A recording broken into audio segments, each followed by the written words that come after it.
Sandra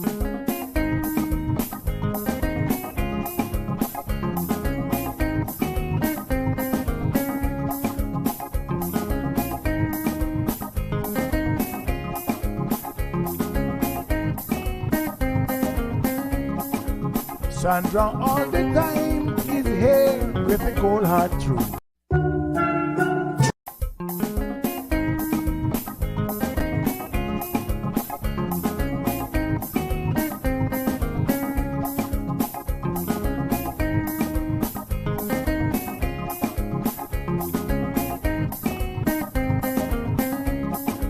Sandra all the time is here with a cold hard truth.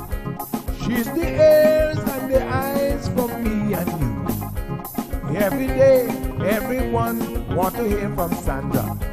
And every time on the air, she's getting better. Tell your sister, tell your brother, tell your mama.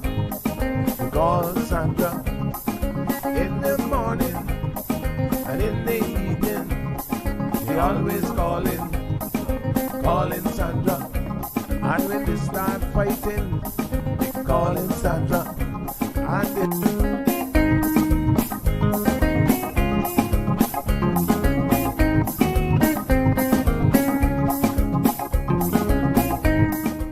That's right, folks. Everyone is telling their mama about the cold hard truth.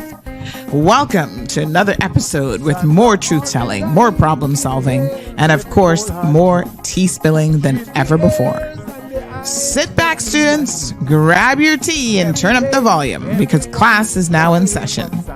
Call in at 936-2626 because your voice matters. Share your opinion on issues that matter the most to you.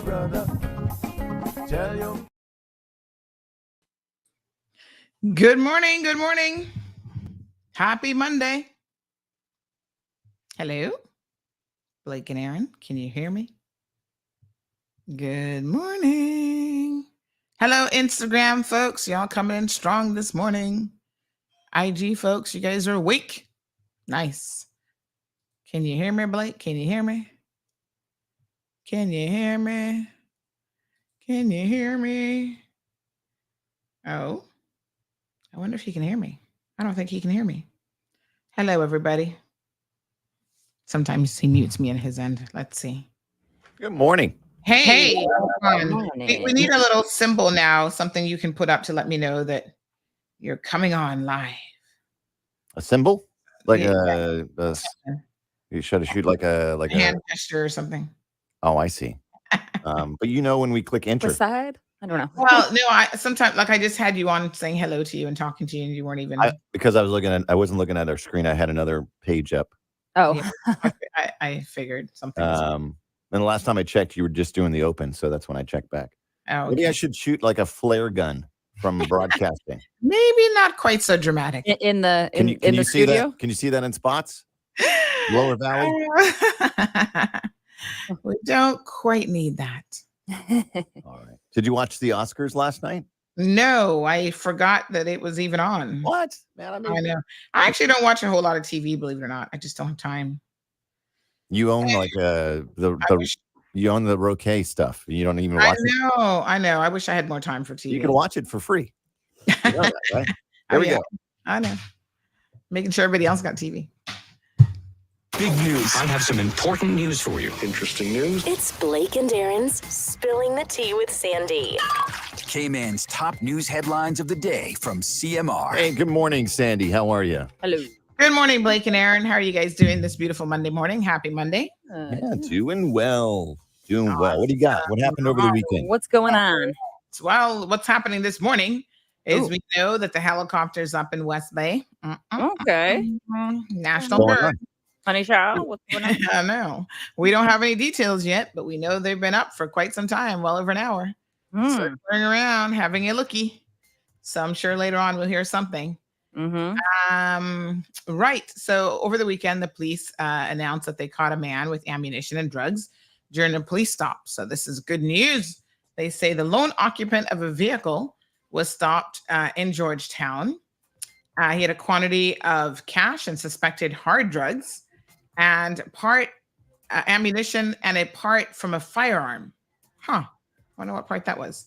So he was subsequently arrested on suspicion of possession of unlicensed firearm and possession of a quantity of suspected cocaine. Mm-mm. All right. Yeah, he tried to escape, but he was apprehended by officers. Good job, Popo. Very good job.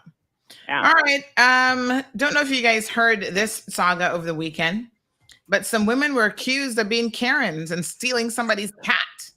Did you see this, Aaron? This is pretty wild. I saw something about this. Sometimes Aaron is Karen. Me?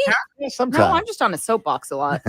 No, I think, well, I know that she watches a lot of stuff on social media. I don't know if you're on social Yeah, media. I saw that. Yeah, I saw that something. And I'm not sure. So what happened? Because it was either against, like, Yeah, they it were was- trying it to. was If the cat supposedly- needed medical attention, I Well, think there's a lot of that's- back and forth. Okay. Apparently, the person who owns the cat says that the cat just has a skin disorder. And so it wasn't that the cat needed medical attention per se, but these people took upon themselves to just snatch the cat and try to get it help when they didn't really know what was going on. Did the cat have a collar and a tag on it? Because I can't see that these people would just pick up a cat if it had a collar and a tag on it with, a phone number they could call in case, if you have an outdoor cat and you're letting your cat roam around outside, you should have a collar and Right. Well, I do know that identification the on cat had shots and stuff. I'll have to double check about the collar. Do they do the chip thing here? Yeah, you can. Yeah, I think sometimes you they can. do. I don't. My This- cats are this indoor story cats. is a bit more. We're going to talk about it this morning because this story is a bit more involved. To be quite honest, a lot of nuances about this story that makes it very, very interesting. But it's a good lesson for all because a lot of your listeners might remember that one time, way back when, I tried to rescue a dog and I got arrested for trying to steal the What? dog. What? Yes, yeah, back in 2009, 2010. That was You got my. arrested? I don't remember that. Ah, I know. You That thought was it was my a first stray run and you police. got arrested? My case. It looks like they've had a hard on for me ever since. But anyway, Hey there. so, yeah, you gotta- Good morning. yes. it's serious when you're being accused of dog napping and kidnapping, and it didn't Did quite that- go so. Did that dog have a collar and a tag on it? No. See, he that's didn't. the thing. You got my dog, And anytime he's outside, he has a collar on with his It's tags a on it. long story, but it was a tough lesson in what you're supposed to do if you find a stray. Even you can't just take ownership of it, so you got to be careful. So we'll dig into this story a little bit more. I think they've all kissed and made up now, but we'll give you all the sus during the morning show. Wow, Here's there's a another lot of bad. I'm just going to put this in. There's a lot of terrible animal abuse yes. on this island, so Sure. it's kind of like they should focus their time on the people that are abusing animals and not people that are trying to help them. Yeah, for sure. All right. So George Thomas Ebanks has filed a lawsuit against the RCIPS and a police detective, claiming that they have unlawfully seized 4 firearms and ammunition from his home last year, stating that he held a restricted firearms license. So this is a very interesting case. We'll have to keep an eye on this and see how this pans out. But according to the writ of summons, he's saying that the seizure and continued retention of his property is unreasonable, and that he's entitled to a judgment and to get his firearms back and damages as well. Oh. So we'll see about that. Sounds interesting. Lots of firearm related things. All right, bit of good news. Big shout out to the Addison Kelly Foundation. They continue to do amazing things. They had their annual Butterfly 5K event last month, all in support of mental health, first aid training. They're now announced that they're doing a mental health first aid training program that's going to be rolled out in honor, my apologies, I have little Addie, to ensure that as many people as possible can support people struggling with their mental health here in the Cayman Islands. The announcement came after the recent 5K event where hundreds of people participated in the second annual Addison Kelly Butterfly 5K Run Walk event. Okay. Yeah, sad situation all around, but glad that I guess something positive is coming out of it. Wow. Yep. All right. I got a funny story for you. You got Oh. time? Sure. Speaking of dogs and Karens, so Friday night, I'm out with my dog at our house, Oh no. Mhm. Oh no. and so and he just he's older, right? He's 16 now, Harley. Mhm. He only pees and he goes outside, walks 4 steps, pees, and comes back. Mhm. But I was out watering our garden, and he'd walked around the corner of our house, and the neighbors, the new neighbors, that they don't own, they're just renting. We have so pause. We have this really annoying Strata WhatsApp group chat. Yeah. Where a lot of Karens get involved. Yeah. Oh my God. A lot of it can relate to those, but go on. So the neighbor, next thing I know, Harley's picture is in the WhatsApp group chat. Oh my God. And says, I'm going to change the house number because I don't want to give out my house number. So they're like, hey, dog at number 20. And that was it, right? Yeah. And then all these the poor dog is being neglected. No, all these chats come in on a leash. Start talking about, hey, yeah, I saw that dog the other day and I tried to chase it and he ran under a fence. And another one was like, yeah, let me know. Yeah, Harley running under a fence. Correct. Sure. Yeah. So let me know if you catch him. I'll help you take him to the Humane Society. Oh my God. Another one was like, yeah, I saw somebody. It was like an English chap, and the dog had like a big, colorful African collar on it. And I was like, all this stuff has like nothing to do with my. This is not my dog. Yeah, no, this is how it gets out of control. Yeah, right, exactly. yeah. And then, but I can sympathize with these group chats and how people kind of. Wow, it really has the way of exposing all the Karens in the neighborhood. Let's just leave it. And then there's this one Supreme Karen that lives in our complex who took the time to create a graphic that looked like Harley. Oh my God, no way. And then posted it and said it, wasn't me, must have been an imposter. And I what? Who takes the time to do that? They have too much time on their hands. Like, good thing Blake has a radio show that he can call these people out. Yeah. They've clearly got too much time on their hands. Like, seriously. It seems like, yeah. Yeah, I could give you the name, but you probably actually know who it is. That's hilarious. So then it was the same Karen, by the way, who last week let her big dog roam the back fire lane and attacked two smaller dogs in the complex. Wow. So it's like, really? Glass house? You're going to like maybe spend more time securing your own dogs, less time trolling others. Karen. Oh no. Yeah, they pop up in group chats, neighborhood group chats. They pop up on, Women in Cayman. All these groups now give Karens a large platform. And the rest of us just kind of sit there and, I try to personally ignore a lot of it because I just don't have the energy, after talking for 3 hours a day, I'm just like, ugh. Yeah. But sometimes you almost can't. It's just like, oh my God. When you take like time, like what would possess somebody to take time to create a graphic of an image of someone who clearly has nothing else to do? Seriously. And your dog was all of like 5 seconds. Yes, you do. Oh, okay. Yeah. It's crazy. All right. Well, Karen, please go relaxed. Yeah. Do something else with your time. Yeah. Her name's not really Karen, but it does start with a K. So there you go. Ooh, shots fired. Yeah. I need a good button for that. I could say the name, but you gotta confirm. Okay. It's pointless. Well, this has been fun, people. This is when I need I need to upgrade my sounds because the kaboom doesn't quite get it. But there you go. Well, one day, as Sandy, you will do a story. You already know the backstory, and then you'll just add that to your story. Yes. My class, my audience loves a good story. Yeah. Whenever I say it's story time, kiddos, they all gather around with their ears. They plug the earplugs in a little bit deeper, and then yes. You will do the story one day on those very two special people. Oh my goodness! Anyway. Unbelievable. All right, Blake and Aaron, 106 Cayman's second #1 radio show. That's right. No, we're number 4. We're like number 4. I don't know. Maybe. Right after Bobo's morning show, you gotta listen. We're number 4. We're the number 4 most listened to station in our family's lives. Have a great morning, Sandy. All right, you too. Bye, guys.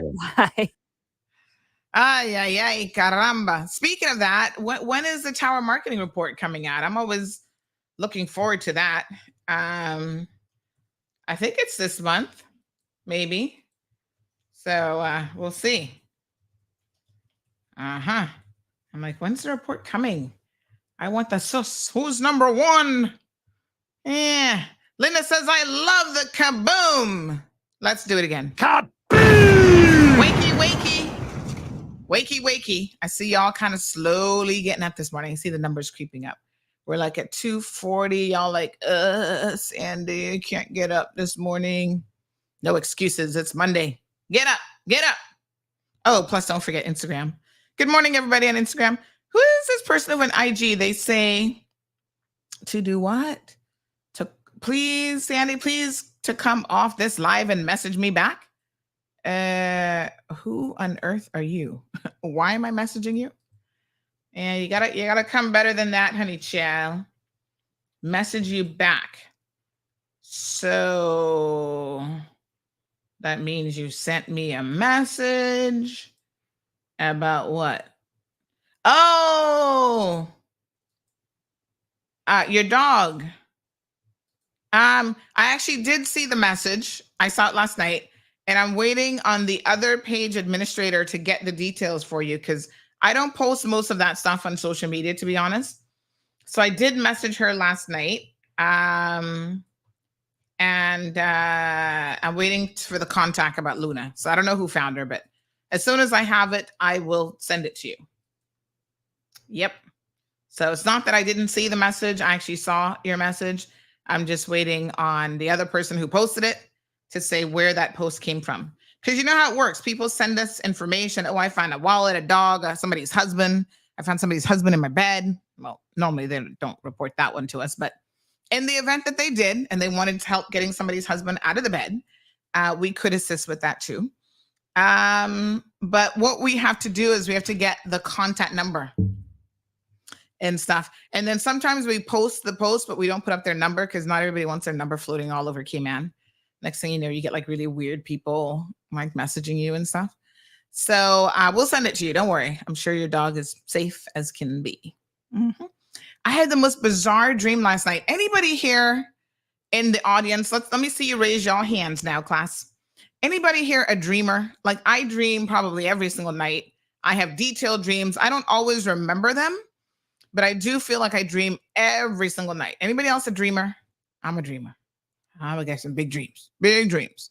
So I'm always dreaming. And the one last night was so bizarre that I legit have no issues remembering it. Listen to this. It was an RCI pass. Shaka Zula says, yep, I'm a dreamer. Oh, I love the little pink hand. That's so cute. So here's my dream last night that was so random and so weird. I was dreaming that I got called in to the police station and they wanted to interrogate me about some English police officer. Now listen to this. This has got to be my dislike of a particular officer over there rearing its head through my dreams. This English police officer contacted me to say this English police officer wanted to lodge a complaint saying that you like had a thing for him and you were kind of like harassing him. I was like, ew. First of all, if you know me, I mean, I'm not that the English mightn't be my cup of tea, but it's probably all the way down. Like you got to go far down. You know, I was like, and a police officer, they're the most unattractive people for more reasons than one. Rachel. I was like, no, he's ugly. Like legit. I remember being in the interview going, oh, he's so not like, ew, like he's lying. And then I said, well, what evidence does he have? You can't just make allegations against good people and talk foolishness. What proof does he have? Kind of funny, kind of a weird dream, random and weird and funny all at the same time. And then I dreamt about other things as well, but I can't really remember those. But that one stood out. I was like, ooh, honey child, that must have been a whole 10 minutes of my night last night dreaming this foolishness.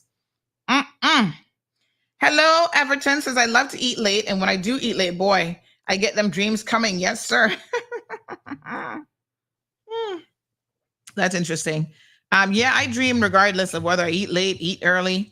It doesn't matter. I have a very active mind, apparently, and it doesn't turn off very well. So when I'm sleeping, I'm dreaming about all kind of stuff. And have you ever had, Everton, Shaka Zulu, have you ever had a situation where you were dreaming something, you woke up, you went back to bed, and the dream continued? That happens to me all the time.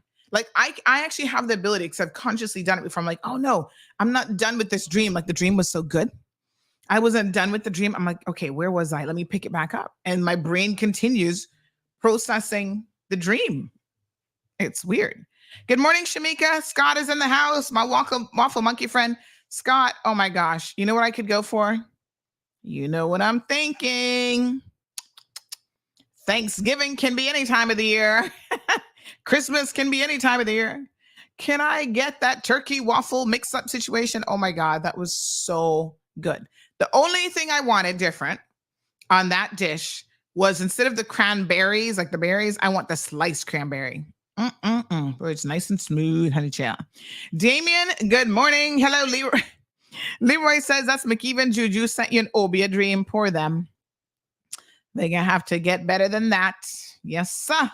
Shaka Zulu says, yes, ma'am. Definitely. She does that too with her dreams. Olive, Miss Olive, good morning to you. Damaris joining us from NYC in the house. What's up?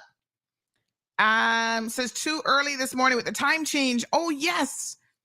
So over the weekend, your time fall back or wait a minute. Where are we? We're in March. So we're coming into spring. Does that spring forward? It fell back when? Oh, Lord, have mercy. Let me look it up. Hold on. I don't even know. Time change was this weekend. So what did we do with the clocks? We sprung forward. Springtime, steal an hour of your sleep, it says. Oh, Lord, have mercy. So yeah, I know that's how I always remember it. You spring forward. But wouldn't that mean that you're an hour, you've lost an hour? So aren't you an hour ahead? I don't know. They're all kind of hacks on how to try to make the time change a little bit better for you.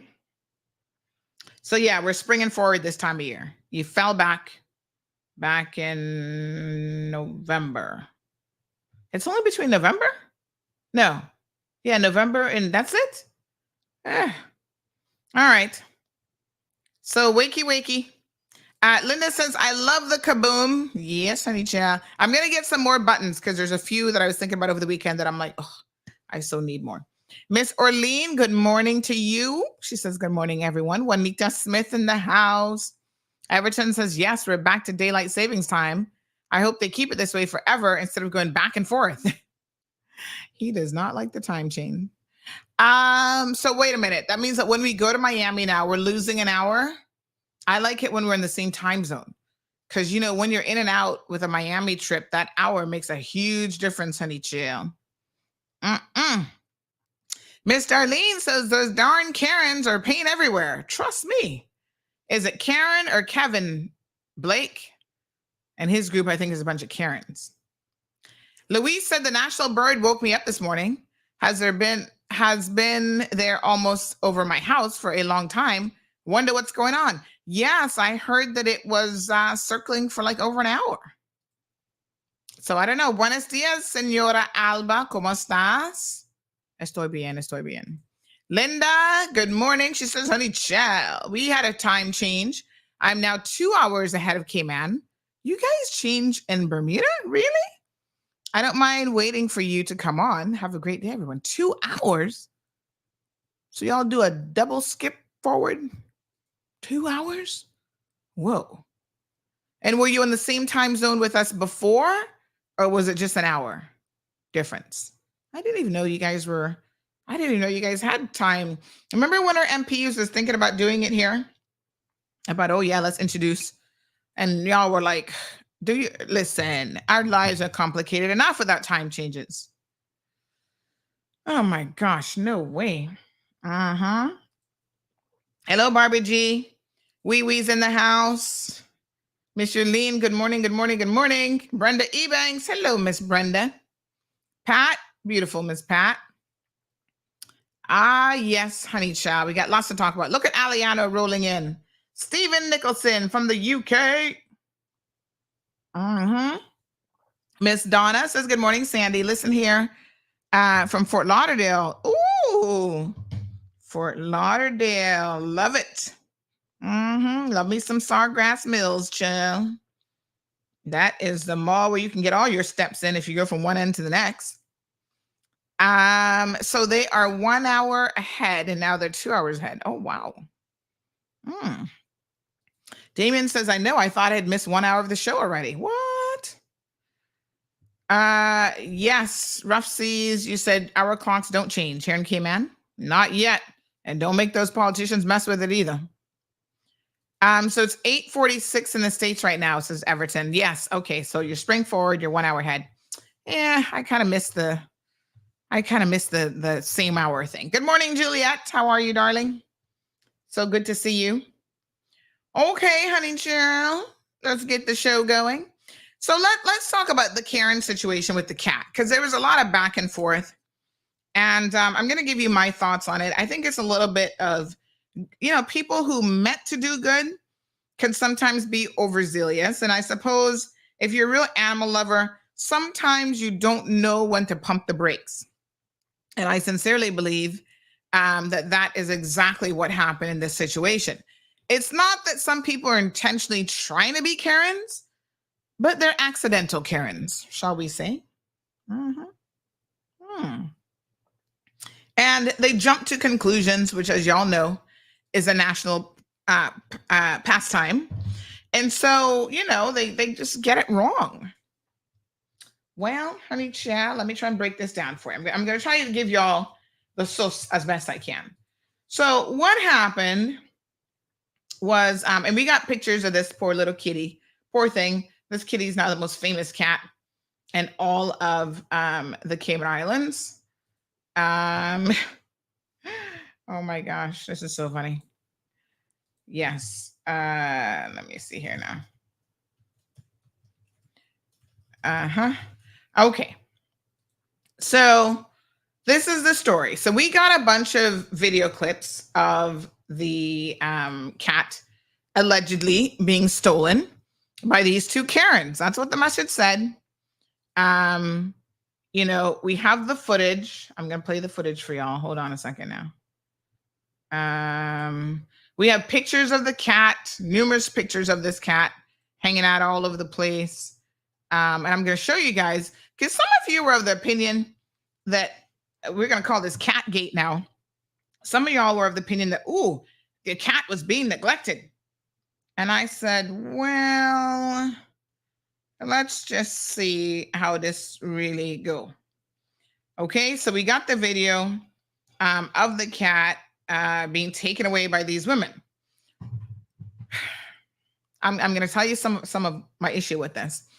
And I do want to remind you all that as a person who has been wrongfully accused of stealing a dog, although the circumstances, I should say, were very, very different. I didn't go on anybody's property. The dog, ironically, came to me. I think that there were some definite concerns, if you will, about exactly how this cat made it to where it made it to. Yeah? Like how do you take a cat off of somebody's porch? So that's the first concern. Hold on one second. Let me see if I can put my hand on the video. The first thing is, can y'all please stop walking around people's properties and doing stuff on their property?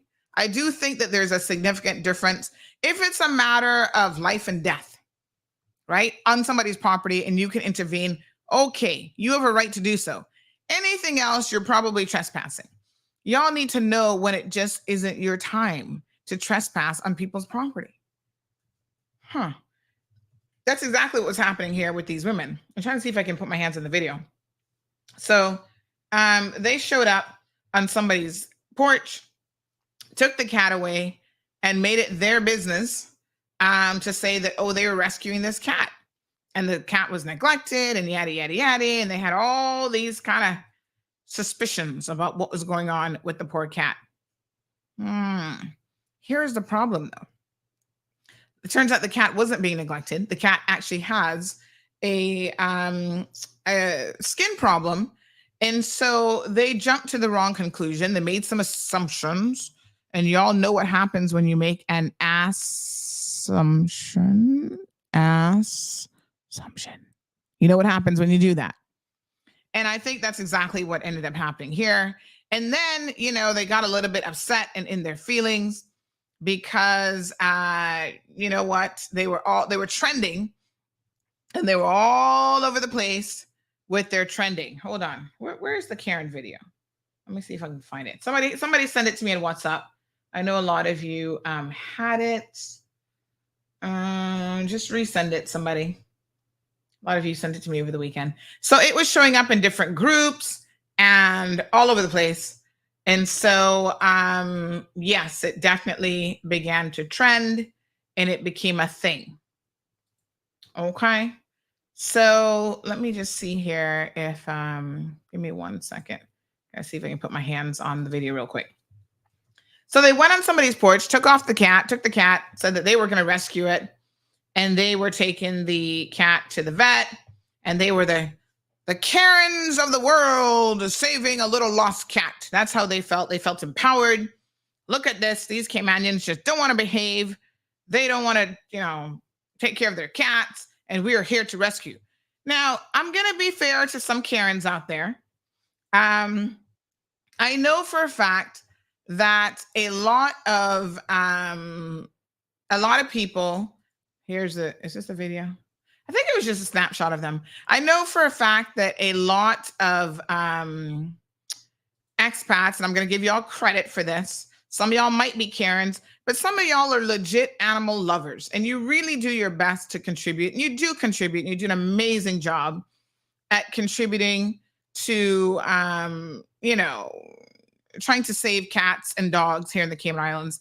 And I love you for that. As a fellow cat and dog owner, I'm going to say thank you for your contributions in that regard. But you got to be careful now that you don't get yourself in trouble. Okay? There's a lesson here for everyone to take away from this situation. Yes, be excited or whatever about trying to help a cat or dog, but just make sure that you probably have all the facts first. And the most important thing is if you see a cat sitting on somebody's porch, don't just walk up, ring the doorbell, talk to the person, what's going on? Your cat looks like it needs some help. Is there something that I can do to assist you? And they might say, yeah. Or they might say, nope, nothing you can do. Just get off my porch. And then that's when, if the cat was really being neglected, that's when you would leave it to the proper authorities, which we do have a welfare division that's supposed to be looking after cats and dogs. So let's have a look at the video here. I'm going to pull up 2 video clips that we have. And then we're going to talk some more about them doubling down on their position, which I thought was very, very interesting. All right, let me see. Where's my Karen napping, dog, cat napping video?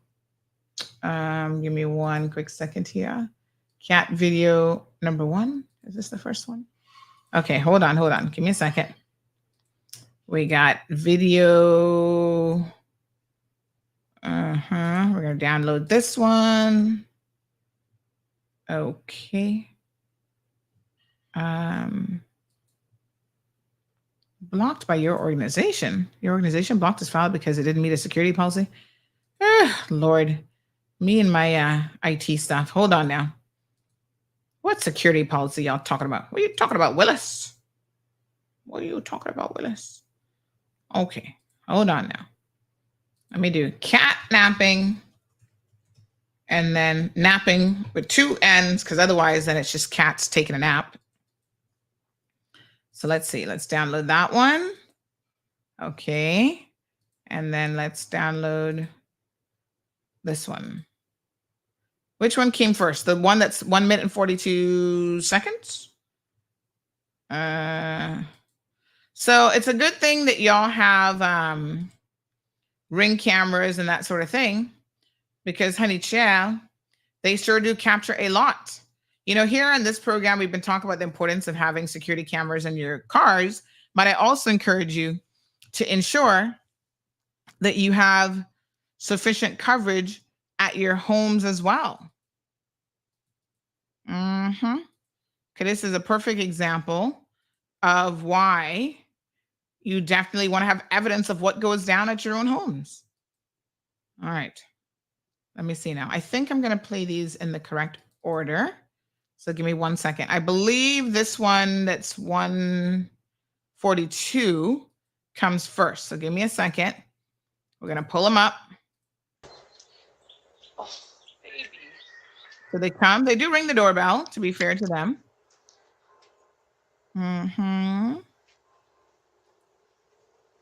Okay. They're looking around. Now, I want y'all to pick up on a couple of things here. Number one, the cat does have a cat bed. Do y'all see the cat bed in the bottom left? This is not a sign of a cat that's actually being neglected. Most people who neglect cats and dogs and whatever, they don't give them beds and this sort of thing. So let's be very clear here. This might be an outdoor cat. I'm going to tell you what the owner actually had to say about this, but this does not necessarily mean that because it's a porch cat that it's being neglected. So here we go. Bed is there. He's looking around, pointing at stuff. She rang the doorbell once. Nobody's answering. Good morning, Ingrid. Then she starts to. I'm gonna check on you later, okay, sweetie? She says, I'm gonna check on you later, okay, sweetie? Why? If it's actually on somebody's porch, obviously you've seen the cat on the person's porch. I don't have any indication that they saw the cat wandering around or whatever. So this was the first time that they show up. They're like, oh, we'll check on you later, okay, sweetie? It does beg the question about why you're going on somebody's porch and feeling like you need to tell the cat, I'm going to come back and check on you later. Okay. Anyway, let's keep watching. I'm gonna check on you later, okay, sweetie? So that's what she tells the cat. All right. And the two of them walk off. Yes, they go about their business. And then we're going to show you where they come back and check on the cat. Was that a plane going overhead? All right. So nice, beautiful, breezy day. The cat obviously didn't follow them or anything of the sort. Looked like she pat the cat in the head and said, oh, I'll check on you later. Okay, sweetie. All right. Video number 2. They come back again. Now they're wearing the same outfit. Yes. So this must have been the second part of their walk. Maybe they walked and then came back. Ring the doorbell. Looking at the cat. The cat doesn't look like it's moved because it seems like they're looking in the exact same area. They're pointing at stuff. What did she say? Is this the same video or is this a different video? No, I think this is the same one. Oh yeah, this is the same one. Do we have one? Do we have the video footage of them? Oh, I think I've uploaded. Hold on. I think I've uploaded 2 the same ones. Give me a second here. I do have two videos. So that one is the one that's a minute 2. Where's the other one? This one is. Let me see. Okay, give me 1 second here. I think I've somehow managed to upload the same file. Is this a totally different one? Okay, let me see. All right. This keeps blocking. For some reason, I don't know why, something on my computer is blocking this video. It says blocked by your organization. Why can't I, hold on. I'll do this method of downloading it.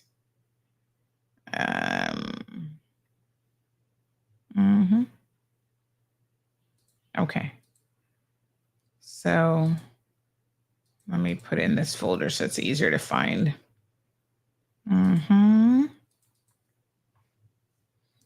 Okay. All right. Let me see now if this is the right one. Yes. So, oh yeah, this is a longer video. Let's see. Oh yeah. So they come back. Looks like they now finished with their walk because yeah, the cat's in a different position. So they come back. The cat is up on some piece of furniture. The cat comes down, greets them, and they actually come with a cord to take the cat away. So at this point, they rang the doorbell once. They said, we'll come back and check on you, sweetie. They're not just checking the cat at this point. They have now come back and said, oh, we're going to take the cat away. This was at 10:56 in the morning. I'll have to double check the time on the other one. Can I see? Hold on. Let me see what time that one was. That one was at, let's see the timestamp on this. That one, do we have a timestamp on that one? Anyway, they come back, I guess that one was at 10:22. So one is at 10:22, one is at 10:46. So it looks like they went out for their little walk. Now here they are coming back, and they've got material in hand to take the cat away. Good morning, caller. Good morning. I could not help myself this morning.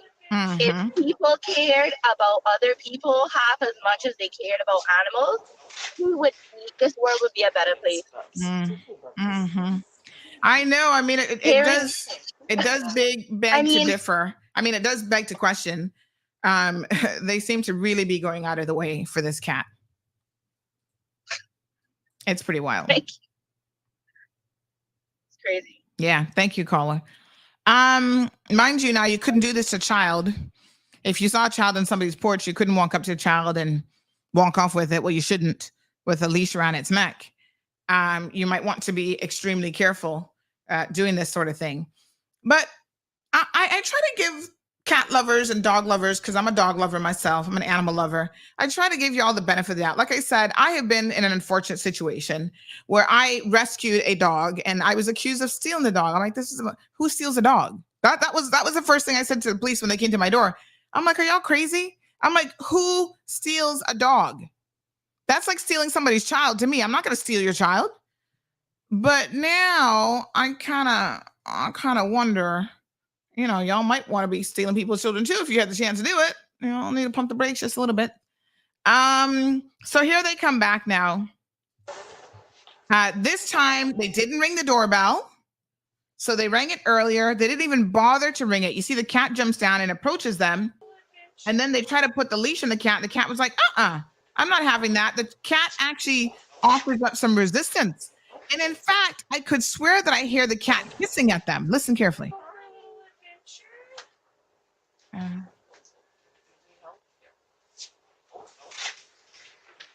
Maybe that's just them scuffling. And so they put the little cord around the cat. They went with a towel in hand this time. They pick up the cat. Oh yeah, he lets them put it on. Aw. He's like, what's going on? He seems very friendly, I must tell you. So, all right. Then they put him down and they're going to walk the cat. Most cats don't like being walked. They're going to pick him back up. Okay. I was going to say, this ain't a dog, ladies.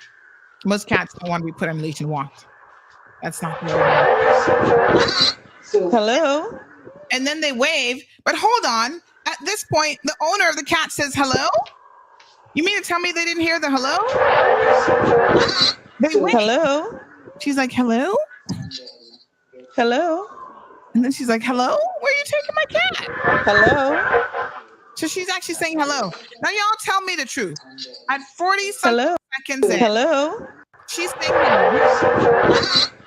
They wave at the camera, and then she says hello. Do y'all actually believe that they didn't hear the hello? I mean, I have Ring cameras all over the place, and I'm willing to bet that they heard that hello and just walked off and ignored it. You see, this is where the story and their response afterwards becomes a little bit questionable. Let's keep reading, because I know some of y'all sides here. Hello? See, she even looks back for a quick second there, like she heard the hello. Look. Hello? See? Y'all saw that over the shoulder look back? Yes?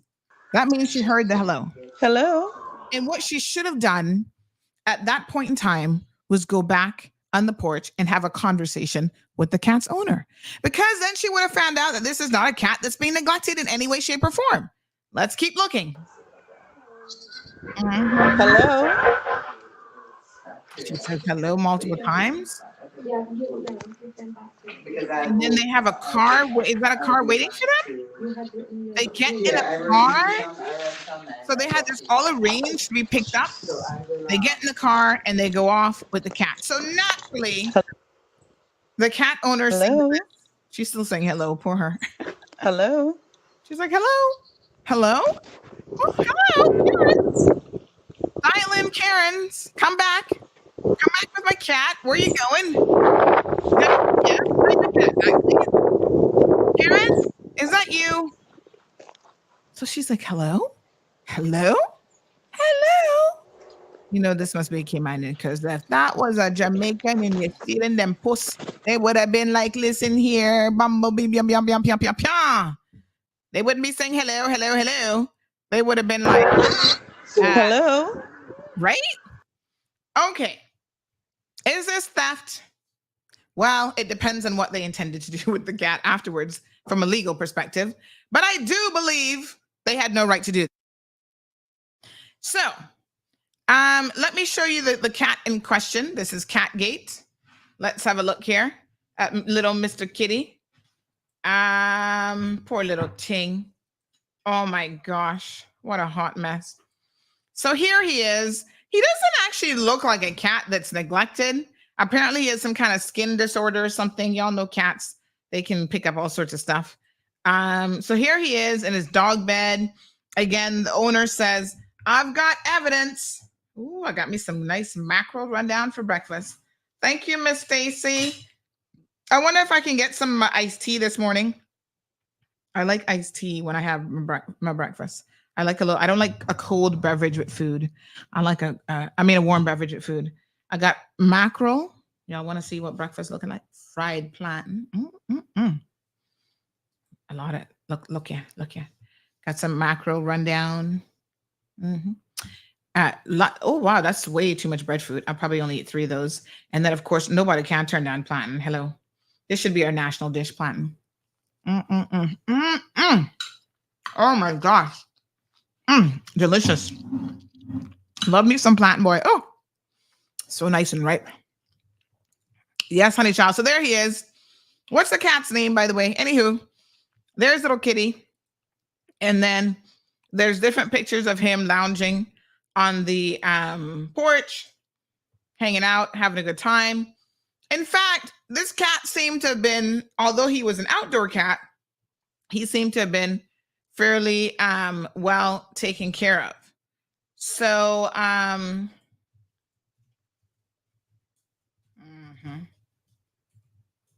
right. Somebody said, where you get breadfruit from? It might have been from our tree. I'll have to ask Miss Stacy where she got the breadfruit from. But I think it might have been from our tree out back. All right. So there's Karen's again, wrapping up the little cat and taking him away. My goodness. All right. So here's the explanation that came. Somebody said Jamaican. Would I say, bring back my BBC cat? Yes, my dear child. They would not have been saying hello.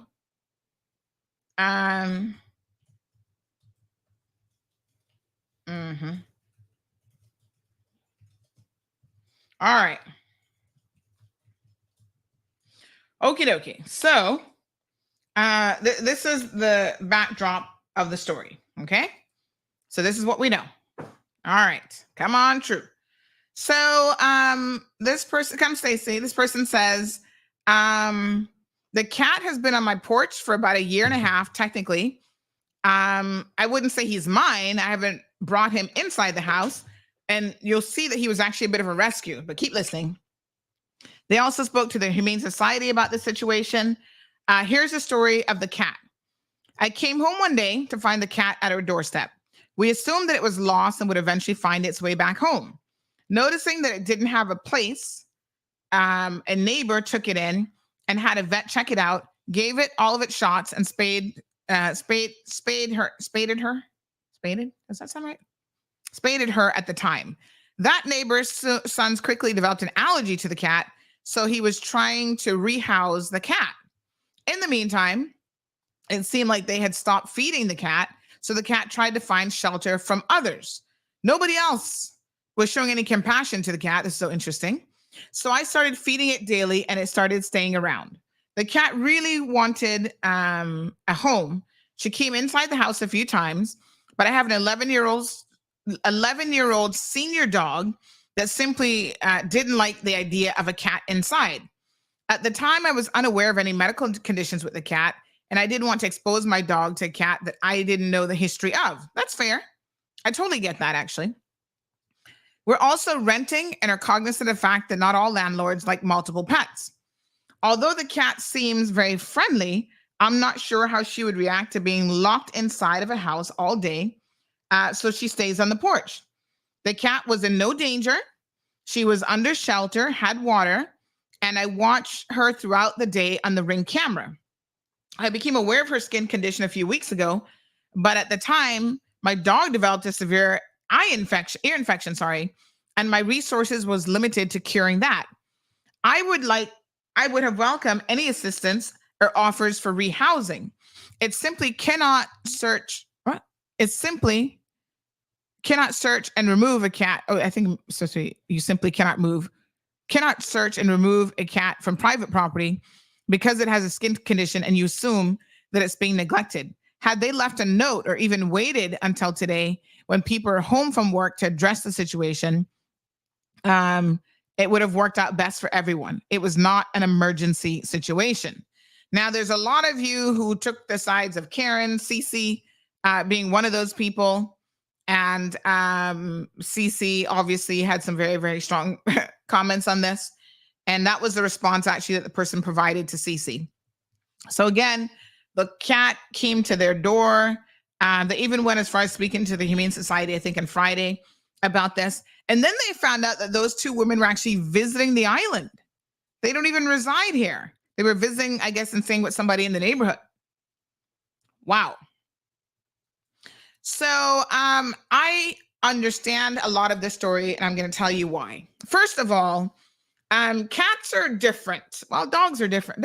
Listen, you can't just take us straight into your home when you already have an existing pet without knowing the temperament. And the difference with a cat is at least a dog, maybe, you can kind of put in a kennel and cage and isolate them from doing severe damage. Cats don't like to be caged, and they'll claw you up. They'll claw up your furniture. They'll claw at your eyes. They'll do everything. So this person, I think, was trying to be a good Samaritan. They knew that the other neighbor who had found the cat had sort of, adopted the cat in a way, but then their son had an allergy, so they couldn't keep the cat. And then they ended up, basically trying to rehome the cat, and it found a place on somebody's porch. Okay. Here's another picture of the cat being hugged by a little kid on said same porch. So the cat was getting some love and affection. It's not like the cat was completely being ignored and neglected. Had a bed, had fresh water, had food. And so, the Karens, we're going to kind of call them Karen, because I think that's exactly what they might be. They were like trying to be Uber rescuers here and take the cat in for this infection. All right, I have a couple thoughts. The first one is, I don't think that legally they should have removed the cat. Listen, if the RCIPS had the audacity to charge me with theft of a dog, that I didn't even go on somebody's property for, the dog came into my yard, my property, and I was like, whose dog is this? I made every possible effort to actually find the owner of the dog because I didn't want a dog. I don't know if you guys know this, but I had lost my dog. I had two dogs. I'd lost them within a short space of time of each other. And so I was not in the frame of mind to take in another pet at all. Like I just didn't want its emotional stress. When you lose dogs, it's like losing a family member, and I just wasn't ready. So I didn't want to keep this dog. Plus the dog had issues. But I tell you what I did. I didn't have any other dogs in my home. And the very first thing that I actually did is I went to the vet with the dog. I said, hey, I might have to keep this dog. I went to Dr. Benjamin's. I said, I might have to keep this dog a couple of days while I look for the owner. Can we make sure the dog doesn't have any diseases that I'm going to be catching or exposing myself to? They did a thorough examination of the dog. They found a couple of issues. I had to buy medication, ear infection, eye infection, all kind of. The dog was a little bit of a hot mess, to be honest, because in that case, the owners had it on the back porch and actually weren't taking care of the dog, and the dog ran off. But, I did everything I could to try to find the owner of the dog, including even notifying a neighborhood police officer. And then they turned around and charged me with trying to steal the dog. Our CIPS can be so messy. That's what kicked off my long history since then with them. But anywho, so yes, I mean, this could very well amount to theft. Leave people, listen, this is how you handle a situation like this. Like she said, leave the person a note. You heard her saying hello. You had an opportunity to walk back and say, hey, this cat doesn't look well. Are you okay with us taking it to the vet and we'll bring it back later on? The cat was already neutered, spayed. The cat had shots and everything. It had water, a bed. It looked like it was perfectly content just staying there on the porch. So I do think that this could have been handled differently. So after all of this, all of the sus, we find out that these people were visiting. Maybe they were a little bit overzealous. And eventually, so one of them posted something about how, we were trying to rescue this neglected cat. Everybody wanted to take a position. This person said it was very traumatizing to become attached to an animal. Because it's not indoors, people automatically assume that it's being neglected and they're entitled to remove it. I didn't even want to come home yesterday because I'm so used to having the cat greet me. I emailed every organization on island before I came to you and asked you to post it. And I also wanted to come home to see if they left a note. So again, it's not like they saw the Ring camera footage, the owner of the house, and then said, yeah, they stole my cat. They contacted animal organizations. They're like, do you guys know that these women? Where's the cat? Do you have this cat? So it looks like that they were trying to do everything that they could to try to, before going to social media. But y'all know everything is solved on social media, honey Jill. So they said how they can determine that the cat was a stray and being neglected is baffling. The fact that they aren't even residents explain why nobody recognized them. And then apparently one of the neighbors came forward to apologize. And she said that, oh gosh, that was my daughter and her friend, I guess, who were here visiting for a few days, who took the cat. She said that they thought that the cat was a stray and that's why they didn't leave a note on the door. But you saw a cat bed. Why would you think a cat is a stray if you saw a bowl and a cat bed? That doesn't quite add up. So I think after it went viral, they were probably feeling a way about it. At first they hunkered down in their position and then they came back and apologized. So lots of lessons here. I think number one, if you see a cat or dog that's obviously attached to that house because they have a cat bed and water, maybe you don't just snatch up the cat and run off with it, saying that you're trying to rescue and save a cat. You speak to the owner. So yeah. Leave a note. I think that, they did hear her saying hello, because you saw that one of the ladies kind of looked back. So this person went on to say all animals get skin conditions, not saying that it should be left untreated, but we're really going to allow someone who doesn't even live here to start taking pets off of people's porches. If this is the case, we're opening Pandora's box. Wow. So I guess that I guess this cat is now up for home. I don't know that the poor lady, I'm going to ask her if she's getting the cat back. If you want to home the cat, I guess you can now contact the Humane Society and, home this poor cat. What a mess. Bit of a drama. And like I said, you've got to be very, very careful. If it's like on a public roadway and it's running around, it's in danger, whatever, then in those circumstances, you have a right to do something about it. We have a dog that's a recent addition to the neighborhood, a small dog that I notice keeps getting out. And in our neighborhood group, a couple of times, it's like, oh, here's this dog. And I'm like, oh, wow, this dog has gone out a couple of times now. I'm afraid the dog is actually going to get hit by a car because we've had multiple dogs in our neighborhood get out, walk the street, and they get hit by cars. Even a cat, So if you have a dog or cat, I think that you should offer them secure housing. I don't know how much this cat roamed around, if she just pretty much stuck to the porch. It seems like she was that was her home base. So at the end of the day, come on, talk to your neighbors, talk to people. If you see a cat that's attached to a porch and has a nice bed and water and food, don't just snatch it up making assumptions. There was a time when I used to actually walk around with a leash in my car because I would see so many, stray dogs, especially in Cayman that I was like, okay, just keep a leash in the car. And if you see a stray dog, at least you can put it in the car and you can try to get it to some help. Now I'm taking it straight to the police station and say, here, this is your problem. I'm not getting mixed up in no old Sandy stole a dog that had cross-eyed.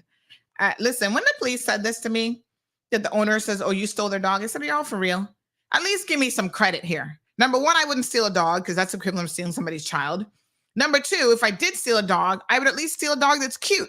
This dog had damage because the neglectful pet owner had the dog at some point hit its head and shifted its eyes. So it was like a cross-eyed dog. I'm like, who the hell is going to steal a cross-eyed dog with an ear and eye infection, looking to spend money and have all this work?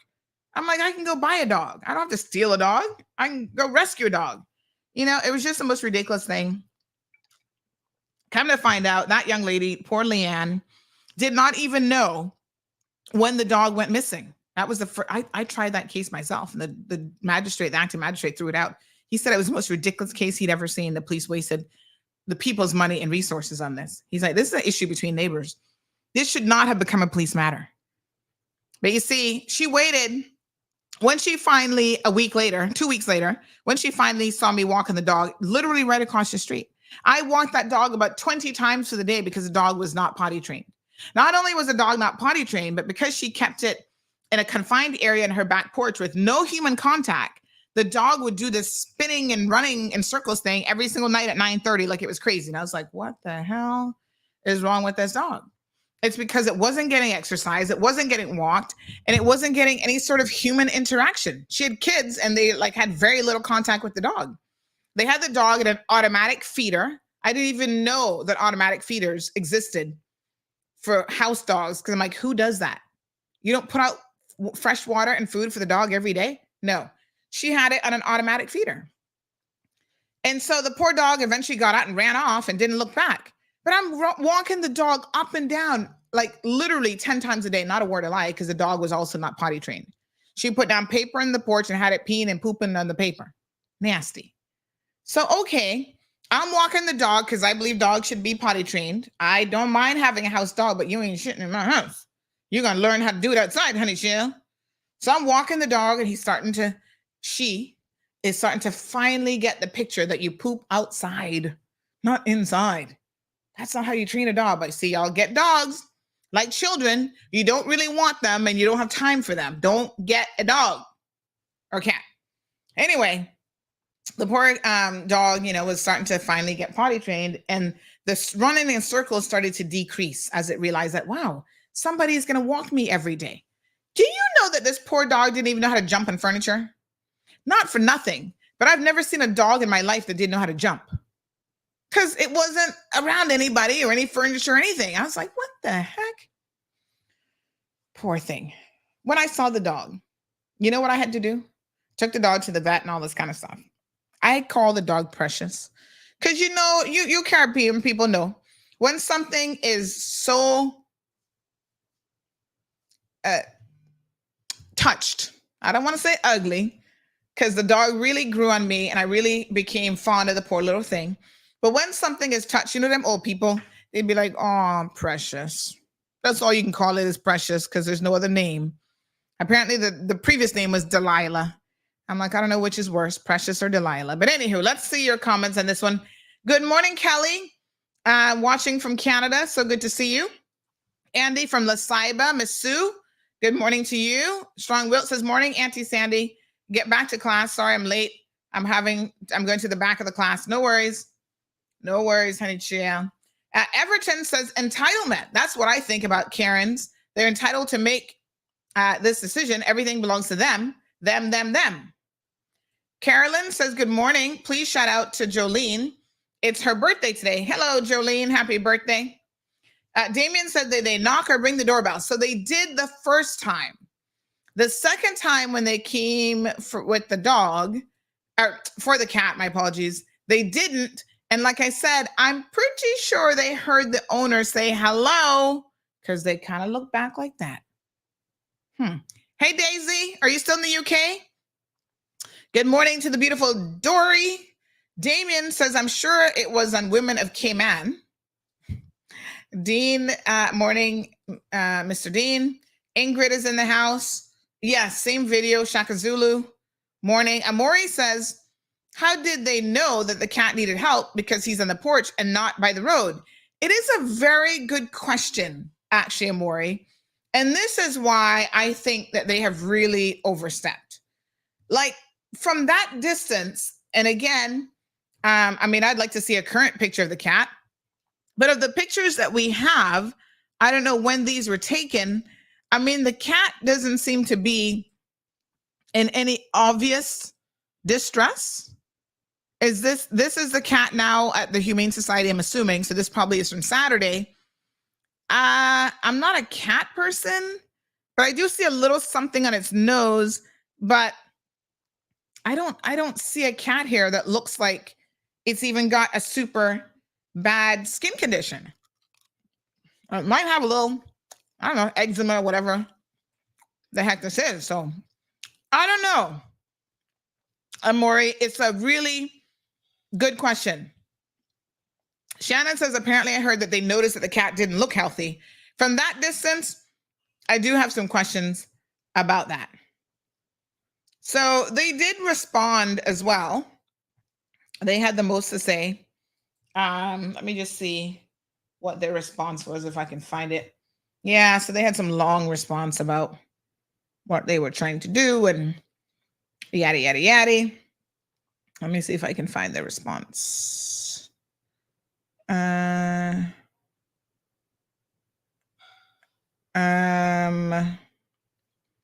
So this person, Pat, says, well, I don't know. They said they rang and someone was there, but didn't answer. And that's why she waved. Anyway, I wasn't there and I know they meant no harm, although it was a stupid thing to interfere. Let's just leave it at the fact that the animal's safe and being looked at by a vet. I'm sure they'll bring it back tomorrow. I mean, she was saying hello. So not everybody runs to the doorbell the second that it rings, which, by the way, I'm kind of curious for those of you who have these Ring doorbells. Do you not answer it on your phone? Like, even if you're not home, do you have the mobile app installed on your phone? So if you're not home and it rings, do you not answer it? I mean, I have it installed on my phone. So no matter where I am, I could be halfway around the world. As long as I have internet and you're ringing my doorbell, I'm going to respond. And I'm going to say, how can I help you? And you're not going to know whether I'm home or not, to be honest, because I'm answering the doorbell. And I'm going to tell you, you know, if I don't want your help or whatever, or if I don't want whatever you're selling, to please go away.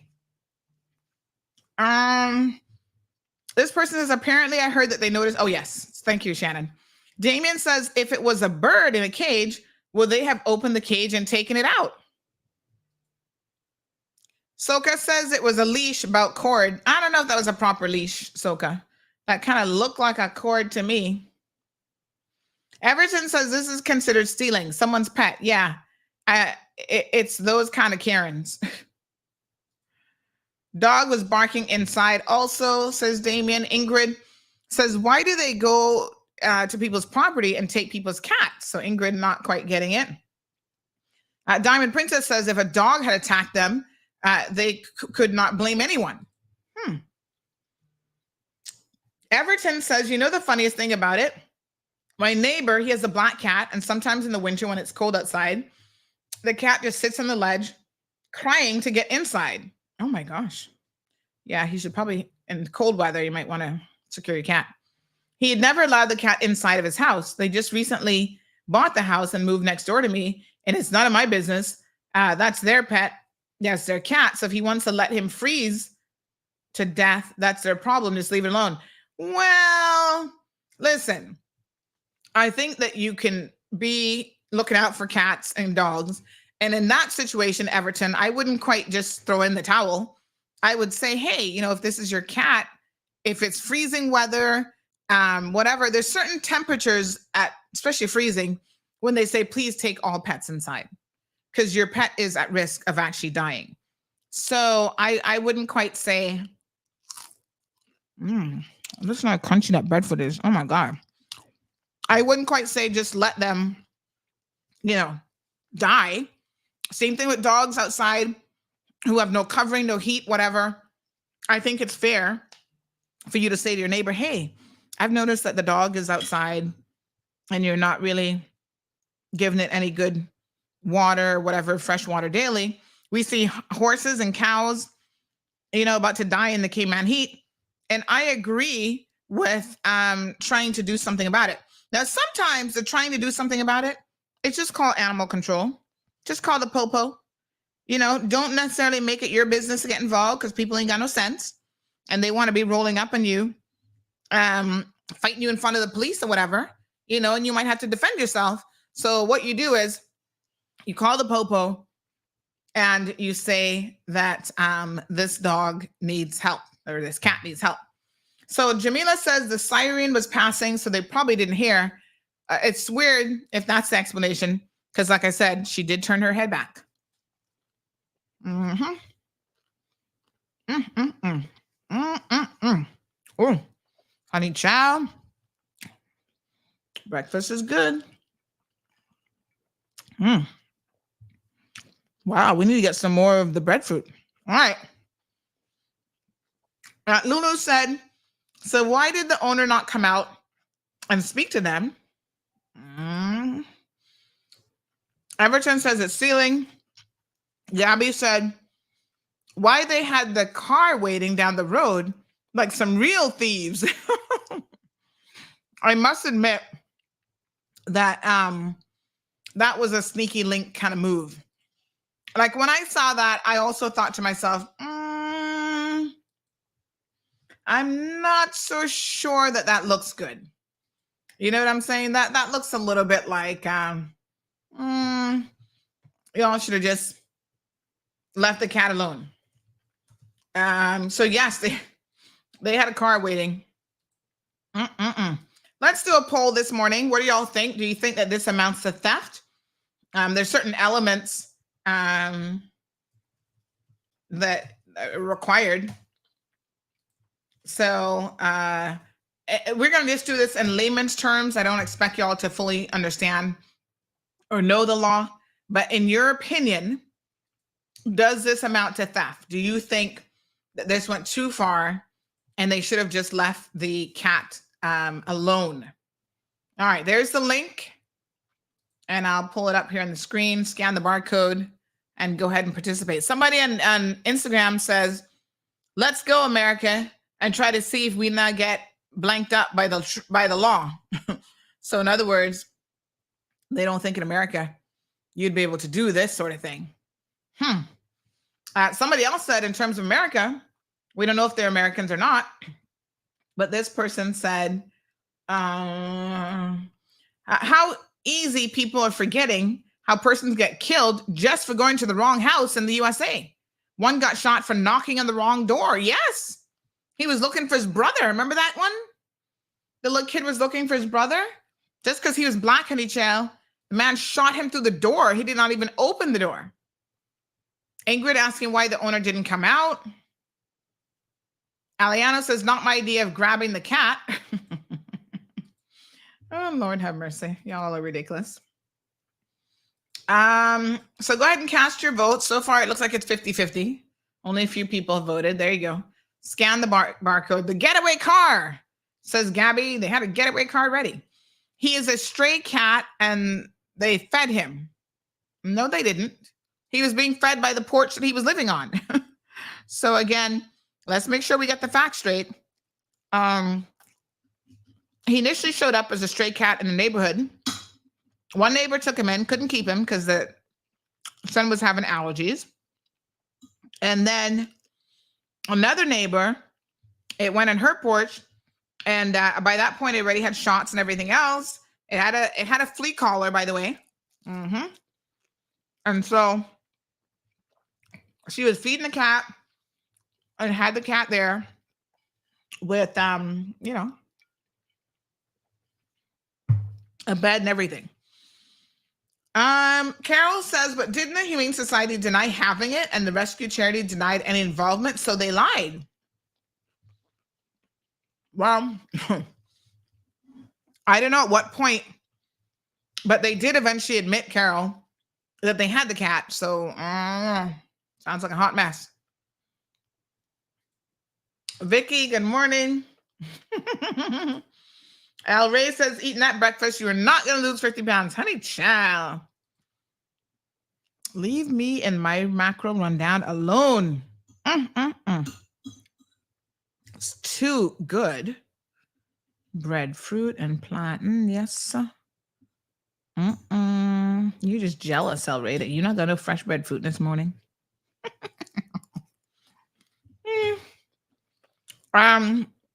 Good morning, Miss Perla.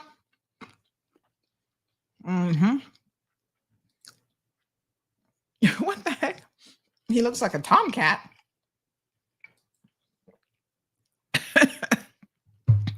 Strong Will says, thank God for Miss Stacy. I know, right? The mornings that I must eat. Paul, good morning to you.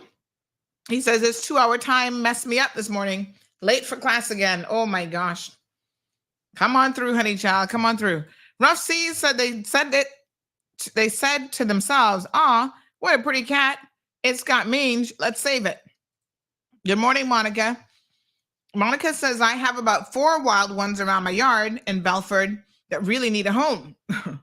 Well, can somebody go and rescue those 4? I mean, this is the thing. I know the cat population here, I think, unfortunately, as well as the dog population, is a bit out of control. And a lot of times the Humane Society is at capacity, and there are other dog and animal rescue organizations that try their best. But folks, if you have a dog or cat, the responsible thing to do as an owner is to fix your dog or cat. And if you see strays in the neighborhood, call the authorities to come and assist, because there are people who will take in and rehome. I'm less likely to do a cat. I'm just not a cat person, I'll be honest with you. Cats just are not my flavor. But, they're dogs that need good homes and stuff. Some of them have been traumatized, child, so you gotta be careful what you're taking in. But I guess, they're not likely to kill you in the middle of the night, hopefully. But reach out to your animal rescue organizations and see how you can help. Perla says, I'm a cat lover. Cats are not to be outdoors like dogs. They're more of a companion than a dog. Huh? Dogs are for bodyguard, the owner. Both are great when they get along. No, honey child, those are some real wide sweeping assumptions. Dogs are not about bodyguards for owners. Little dogs not going to be protecting too much of anything. They're all great companions. And I think really you should treat them as such. In fact, there's lots of good research that shows that if you play with your cats more, they are actually more likely to, to really interact well with people and that sort of thing. So, and it's good for them. It's good for their health. It's good for their little brains and that sort of thing. I don't think any pet really like that should be outdoors, because the elements can be quite a bit. Gabby says they remind me of these porch pirates that be going around grabbing packages off of people's doorsteps. Yep, that's a thing, especially in the U.S. Damien says they can't do this in the U.S. Trespassing and also homeowners have guns. John, he says he's bored by the discussion. All right, John, just sit in the back of the classroom or go to another classroom. That's the beauty of class. We're not keeping you people napped in here. Go on through, honey child. Let me see here now. Okay. Let's see. Rough Seas. So you might have done everything possible to find the owner, but you weren't as popular then. Well, I mean, I didn't have a talk show, but I can assure you I did Facebook. I did my BBM group. I had a lot of people in BBM. I contacted the local vet. I put it on EK. I put it on, even CNS at the time has a little classified section. I put it there as well.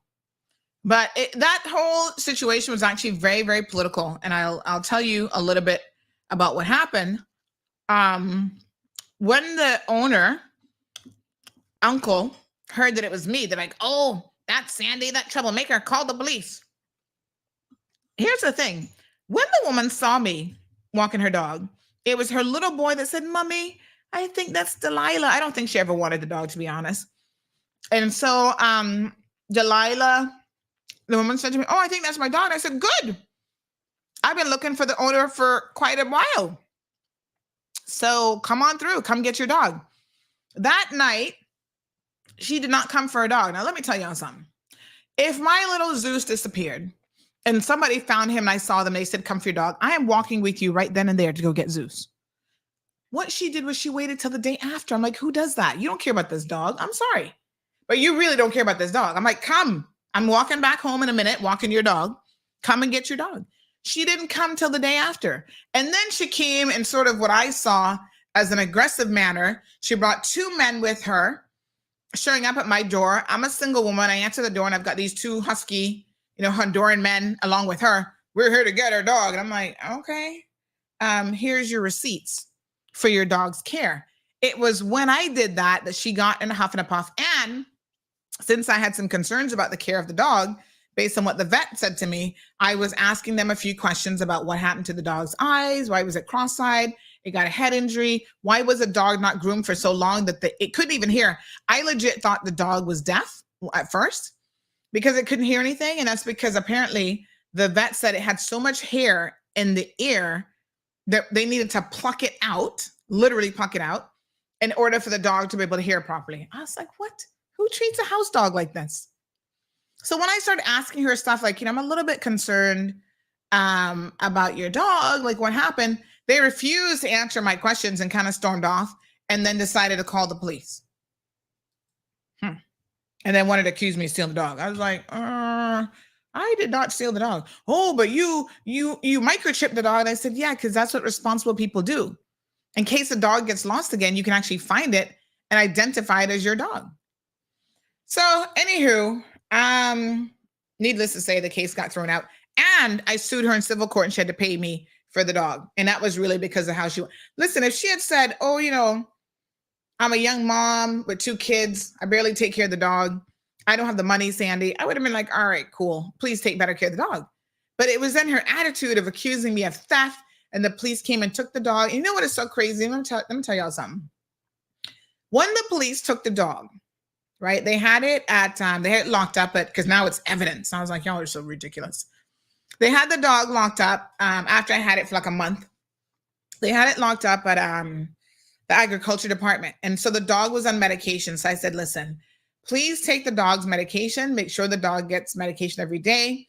Because it was actually starting to go blind because, she wasn't taking care of the dog and the dog needed eye drops twice a day. I'm like, please, can you make sure the dog gets eye drops? Oh yeah, Miss Sandy, whatever.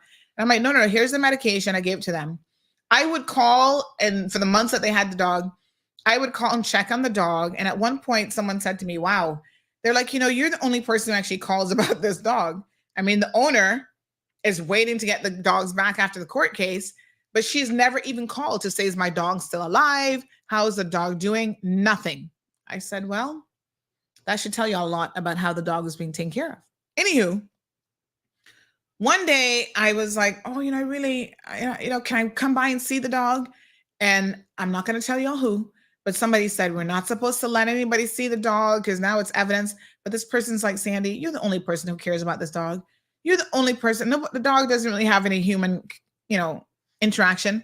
Come by and see the dog. They allowed me to sneak in and go see the dog. And that dog was so happy to see me. Oh, poor little precious. I was like, oh, it breaks my heart to see dogs and cats and all animals that don't have a decent quality of life. Like, y'all really need to do better. For those of you who don't take care of your animals, please don't have them. The Humane Society will take them, although they're often full. They'll try to rehome them and put them in good homes. But if you're not ready for pet ownership, it's like being a parent. If you're not ready to have kids, don't do it. For God's sake, use birth control. Give the baby to somebody else. There are people who would love to have a child and that would raise it, in the right kind of homes and stuff. Anyway, poor Precious ended up going back to that home and then ran away multiple times since then. There's a side story. I know y'all love sus, so gather around for the side story. Shaka Zulu said, let's call a spade a spade. Those 2 Karens are akin to the porch pirates in the USA. No different than poaching an Amazon package. Lord have mercy. So let me let me tell y'all a little side story that's full of sauce. So her best friend at the time, her BFF, was this girl. Oh Lord, what her name is again? Anyway, Spanish came on in mixed up story. So she was going hard for her friend. Oh, you know, she would not do this to a dog and blah, blah, blah, blah, this and that. You try to steal her dog. That's you, Sandra Catron at the time. You try to steal her dog. Yaddy, yaddy, yaddy. And I was like, listen, you know what? I'm not stealing nobody's dog. Y'all are crazy. Oh, you know, she's my best friend. So I know she didn't do anything wrong. And I said, okay. Went through the whole court case, won the court case, whatever. She was riding for her friend. Oh, she didn't have social media. So she didn't see where you posted the dog. Yaddy, yaddy, yaddy, this and that. Well, years later, this is the sauce. Y'all ready for the sauce? Because I know Caymanians love nothing more than a sauce and a little mix-up. Years later, these two BFFs who were neck and neck over Sandy stole a dog. Sandy stole your dog, Delilah. Come on, I'm gonna ride for you. Oh my God. They had a little run-in with each other because the dog friend, what her name is again, Leanne, decided to mess with Mario, who was the boyfriend of the next girl over here, and she found out that her best friend was checking her man. Mm-hmm. And you know what she did? What her name is again? Oh Lord, have mercy. I can't. What is her name again? Y'all know what I'm talking about. She's the one with she had the boob implants and everything. Janitzi. So Janitzi don't play apparently when it comes to her man. So Janitzi went to Walker's where Leanne worked at the time. I don't know how she got Leanne to come outside. Told Leanne to come outside and thump Leanne right in the parking lot over a man. And Leanne ended up losing her job, her good job at Maples. So that goes to show you, don't go to bat for people who are not taking care of their dogs because they're probably stealing your man too. I'm just saying. All right, let's move on. Johan says, it is not your dog. Lord have mercy. What a horrible woman. People like her don't deserve pets. Trust me. Johan says, Auntie Sandy, did you allegedly spray paint the dog? Who spray paints a dog? No. Precious was white and black, and she was always white and black. Listen, that dog had the best life while she was with me. She went on a boat. She'd never been on a boat before. She was driving around in a car. Woo, Precious had a good life. Aliana said we went from cat grabbing to sleeping with dogs. I know, puss and dogs. There you go. What a hot mess. Mr. Good Look, good morning. Somebody, kitty got away. It is causing mayhem. Catch the cat, catch the cat. Somebody said you said parking lot at Maples and then lost her. Oh, no. Parking lot at Walker's and then lost her job at Walker's. She was never at Maples. It was Walker's. My apologies. I think I just mixed up two law firms. Oh, shoot. Now that you told the beating story, I know who you're talking about. Mm-hmm. Those two that used to be best friends had fallen out over not the puss, not the dog, but over the puss. So you go figure that one out. Anywho, let's move on. Go vote in today's poll. So far, 82% of you says yes, it's theft in your mind. Okay. Yes, Melissa. Oh, shoot, Sandy, that's a hot mess. It sure was. It sure was. All right, good folks. Let's keep it moving. Leave people's puss alone. And if you really want it, you always have to ensure that you ask for the puss if you can take it off the porch and take it to the vet. Don't just grab it. You're not, what his name is that? The former president, Donald Trump. You can't just grab him like that. Okay. Ooh, honey child. What a hot mess. All right. Yes, the beating cleared up the story, says Melissa. Y'all probably heard about the beating, but didn't really know what had gone down. Now you know. That mystery has been solved. I think somebody else thinks it's the dog. Okay. So the person who was messaging says the owner collected the dog. Oh, no. That's another message. Oh, okay. Hold on. No. Confusion. We're still waiting on a number for Luna. So once we get the number for Luna, the missing dog, we'll get it to you. Okay. All right. Don't trump the puss, says El Rey. Yes, honey chill. Only Trump can get away with certain things. Okay. Let's move on. So you guys know that last week we had the president of Honduras, the former president, I should say, of Honduras. He was in a bit of trouble. He has been found guilty. And so Juan Orlando Hernandez served 2 terms. And I got to tell y'all, this story is like something out of, somebody said this to me, out of a narco movie. Wow. This dude, oh my gosh. Somebody said, what an embarrassment to Honduras. Well, I don't know how embarrassed you Hondurans are, but I can tell you that this is a really, really unbelievable story. This man was getting away with a lot. 55 years old, Juan Orlando Hernandez. He has been found guilty and faces up to 40 years now in prison. You know, he's not gonna live that long in prison for his part in what they say was this huge drug ring coming out of Honduras. Now, I want to share this story because there's a very important underlying tale here about what happens when you allow rogue politicians to run your country.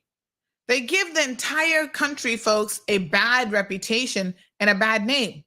Poor Honduras, you know, they have their issues. If you're Honduran, you might love your country, but you also know the war over drugs, the territory, the gangs fighting for territory, whatever. But who could imagine that the former president of your country, who served for 2 terms, was so involved in cocaine trafficking? Hear this now. Hernandez is the first former head of state to be found guilty of drug trafficking in the United States of America since Panamanian strongman General Manuel Noriega was convicted in 1992. A jury last Friday found Hernandez, 55, guilty on 3 counts of drug trafficking and weapons conspiracy. And he now faces a mandatory minimum sentence of 40 years in prison. During the 2-week trial, witnesses described bribes paid to Hernandez's political campaigns, including $1 million from the notorious former leader of the Sinaloa cartel, El Chapo Guzman. Wow. He gave him $1 million? During closing arguments on Wednesday, Assistant U.S. Attorney Jacob Gutwillig told the court that a corrupt Hernandez had paved a cocaine superhighway to the United States of America. He took the stand in his own defense, highlighting his role in passing anti-crime legislation, all a farce, and cooperation with the United States and counter-narcotics measures, and calling the witnesses professional liars. But prosecutors made the case that while Hernandez went after some drug traffickers, he protected others, including his own brother, who was a former legislator, Juan Antonio Tony Hernandez. And he was convicted of drug trafficking in the same courthouse in 2009. He protected their drugs with the full power of the state, the lawyer said in his closing remarks. And the conviction marks a major victory for the U.S. Drug Enforcement Agency's strategy of targeting public officials who support traffickers, rely upon, and but also raises questions about the U.S. government's past collaboration with the former president. Now, the crazy thing about this is that some of the stories that really came out during this trial were quite shocking.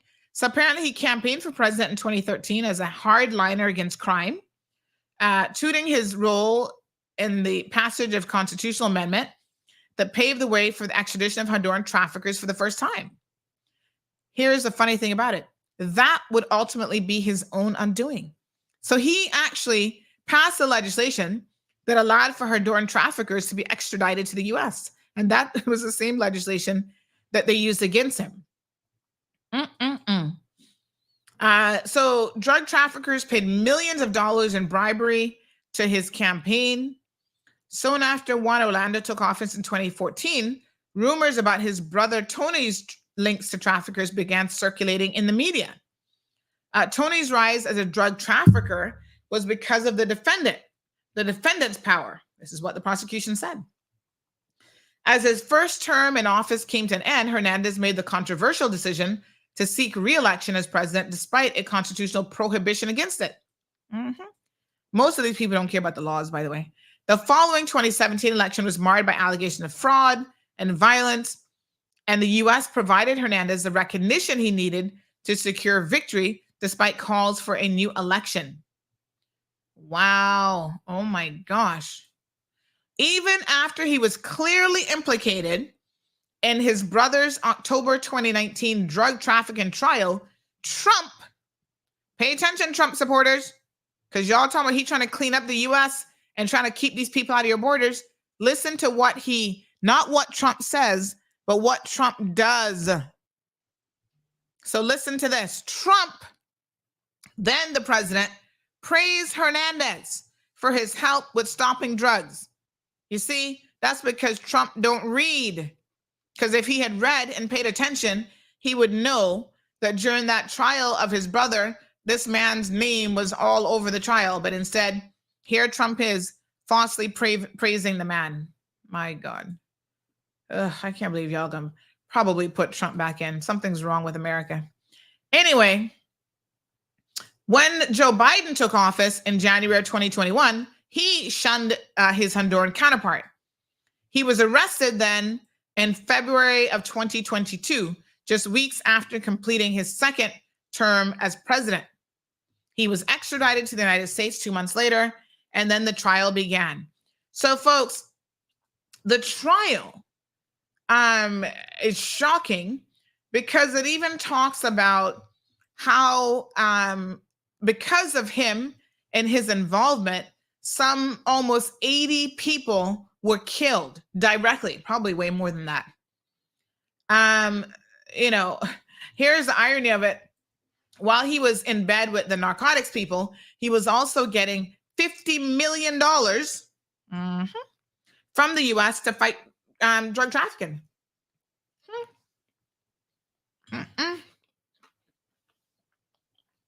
So, again, in 2019, Donald Trump thanked him for working with the United States very closely and giving him a check.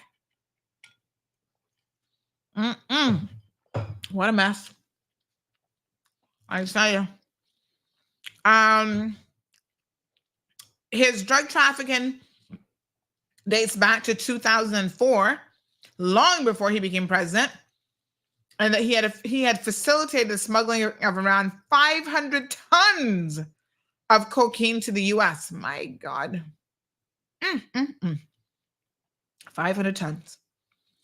They said that drug traffickers paid him millions of dollars in bribes to allow cocaine to be smuggled from Colombia and Venezuela through Honduras and then on to the U.S. And one allegation, prosecutors said that the Mexican drug lord, I just told you that, El Chapo, paid him $1 million as a bribe. During his trial, several convicted drug traffickers testified that they had bribed Hernandez. So there's a whole slew of information, folks, that came out of this trial. Not just about him aiding, drug trafficking, but also about the related crimes, including murders of people as well. One particular individual, they had set him up, which is kind of sad. Somebody said 500 tons, that's more than Mount Trashmore. Jesus Christ. That's a lot of cocaine. But they're linking dozens of murders to him. And they said he was an enthusiastic protector of some of the world's most powerful cocaine dealers. And apparently, one young man, he's said to have been wrongfully accused. I think he was a university student or something. But anyway, they wrongfully accused him of killing someone. And so he has come out now and said, he knew that it would only be a matter of time before the truth came out, and that he had nothing to do with that murder. I think they even sent him to jail. He's probably lucky to be alive, ruined his life and everything.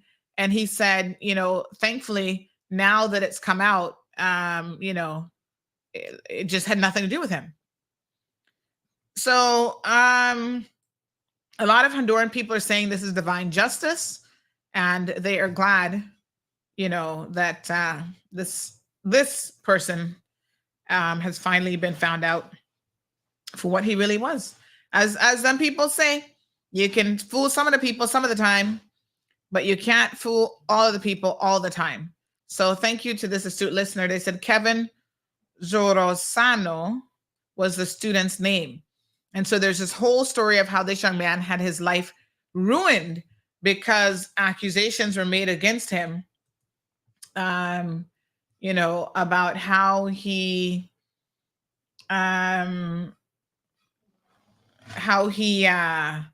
was basically a 19-year-old college student falsely accused and arrested, and he had nothing to do with it. And it turns out, he was considered Honduras' most controversial prisoner, a young college student found guilty of murder. And it turns out now that they know that he didn't do it. It was one of these people connected to the former president. And they set up this young man. So sad. So this happened in Tegucigalpa. And a former prosecutor was walking his children to his car when they were stopped by young criminals. And depending on whose witness testimony you want to consider, they said that the former lawyer and his children were intercepted either by 2 or by 3 individuals who immediately aggressively assaulted the lawyer. And according to the autopsy, he would die after receiving 40 stab wounds and 2 shots to his body. And the first reports of the murder began circulating within hours in Honduras newspaper, La Prensa, and a few of them include the original witness testimonies which specified 2 individuals who approached him and his children. So apparently, the lawyer here was married to Maria Sierra, a controversial figure in the court case, due to her claims later on that his murder, she just expressed, frustration, citing the National Commission of Human Rights in Honduras, that 84 lawyers were killed in Honduras between 2010 and 2014. And Guru, I don't know, would be number 85. So, they target lawyers and certain people in the criminal justice system. So eventually, this Kevin Solorzano, a 19-year-old college student, is the one who they brought up saying that he did it. The Honduras Interinstitutional National Security Force, FUSINA, arrested him, claiming that he did it. He's always declared his innocence, saying that it was not him, and he would be, eventually eradicated. Eventually, is that the right word? No. Anyway, come to find out, the crazy thing is now they're now linking that murder to the former president and people that he was helping. So he's been vindicated. That's the word I was looking for. So he's actually been vindicated. What a hot mess. And I think he took to his Instagram now and said, you see, I told y'all I didn't do it.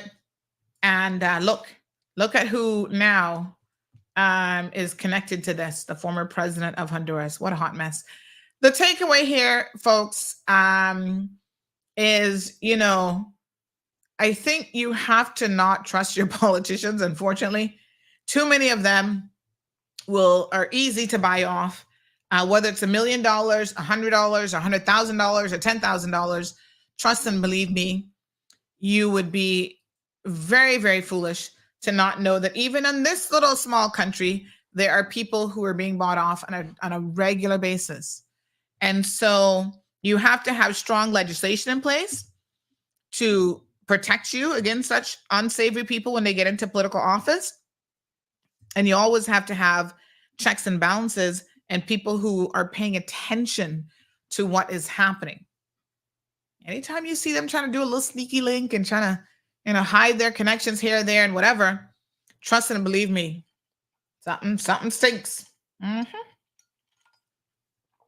it's sad. Well, we have a lot in there even now that I can tell you they have a price.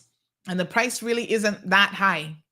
They will sell you down the river in tutus. Al, good morning, Al. How are you? Al says, that's going to be an epic movie. I know somebody's already scrambling for the movie rights, undoubtedly. Sue says that's typical of Trump. Yeah, boy, Trump is very contradictory. I mean, he says certain things to try to get his votes in and get people all riled up. But when you look at his history of what he actually says and what he actually does, he is, oh my God, can't believe some of the stuff he goes on with. All right, Melissa says, yep, he passed a law because he knew he couldn't be touched, or so he thought. The United States went for him. They surely did touch him. The only informing to get less time. Well, whatever. Sometimes you need informants.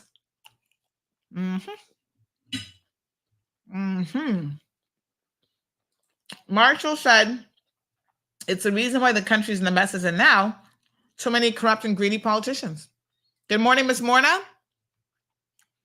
That's why you have to keep an eye on them. What a mess. Everton says, the crazy thing about it all, that power and money, what good all those things have to do with his situation now. He'll never get to enjoy the money. He will never get to enjoy the power. So why? Everton, people live in the moment. So he wasn't thinking about the consequences. He never thought he'd get caught, I guess. And so you live, somebody hands you $1 million, honey child, you're like, woohoo. You know what $1 million could do in Honduras? $1 million US? Honey child. Undoubtedly, he was living large. And so he was only thinking about living for the here and now and not, when I get caught, $1 million is not going to do me no good in prison. They're going to confiscate all my assets. My family name is destroyed. I've destroyed my country's name. What a hot mess. Johan says, Auntie Sandy, do you and the CMR Mafia believe that our own politicians isn't influenced by individuals and companies that are involved in illicit funds from proceeds of criminal conduct for decades to present day? Take a poll. Well, that's the whole point why I'm having this discussion, folks, is that you have to know that no one is above reproach. And again, that's why you keep an eye on everybody. 936-2626. Phone lines are open. Happy Monday, Miss Emma. So good to see you. Siobhan says, well, you know what happens to snitches, right? They're already in jail. And you know what happens to people who get involved in drugs? You only have two paths, really, that you're going to go down. Being killed or being in prison. So being a snitch is no different than taking on that criminal life. Once you decide to go down that path, it is what it is. All right, good people. Let's take a quick commercial break. Taste of Cayman is back with a side of black-eyed peas. Friday, April 12th. The Food and Drink Festival on April 13th. Bundle tickets and save. Don't miss out on the culinary and chef demos. Delicious food and drink from over 25 vendors. Caymanian cultural performances. Live music, mixology, and more. Taste of Cayman is presented by DART with the support of many valued sponsors. Buy your tickets at tasteofcayman.org. Do you own a 1996 to 2016 Honda vehicle? There is an ongoing urgent safety recall regarding faulty Takata airbag inflators in Honda vehicles in the Cayman Islands. As affected vehicles get older, a combination of high temperatures and humidity can affect airbag inflators with the fault. If you're involved in a collision, the airbag can go off with too much explosive force, causing sharp metal fragments fragments to shoot out and kill or seriously injure people in the vehicle. To check whether your vehicle is affected, go to HondaCayman.com/recalls. Honda will replace any defective airbag inflators completely free of charge. Contact the Car City service team to arrange this. Please take the time to check if your vehicle is affected by this urgent safety recall by going to HondaCayman.com/recalls now. Hey, K-Man! Y'all already know we have the best wings at Popeyes. You made Ghost Pepper our top sellers, and then you did the same with Sweet and Spicy. Well, get your taste buds ready, because we are expanding our flavor range. We've added Honey Barbecue, Roasted Garlic Parmesan, and Signature Hot. You can choose to sauce our mild wings, or the bravest of you can even sauce on top of our Ghost Pepper wings. The wing game is over. 5 new flavors with K-Man's favorite chicken, only at Popeyes on Eastern Avenue. Crichton Properties is one of Cayman's most trusted real estate companies for over 50 years. We offer a diverse selection of property listings and help our clients navigate the world of buying or selling their properties with confidence. Crichton is a name you can trust with our excellent customer service and family-friendly touch. Contact us today to list your home, land, or condo for sale by calling 949-5250 or email info@crichtonproperties.com.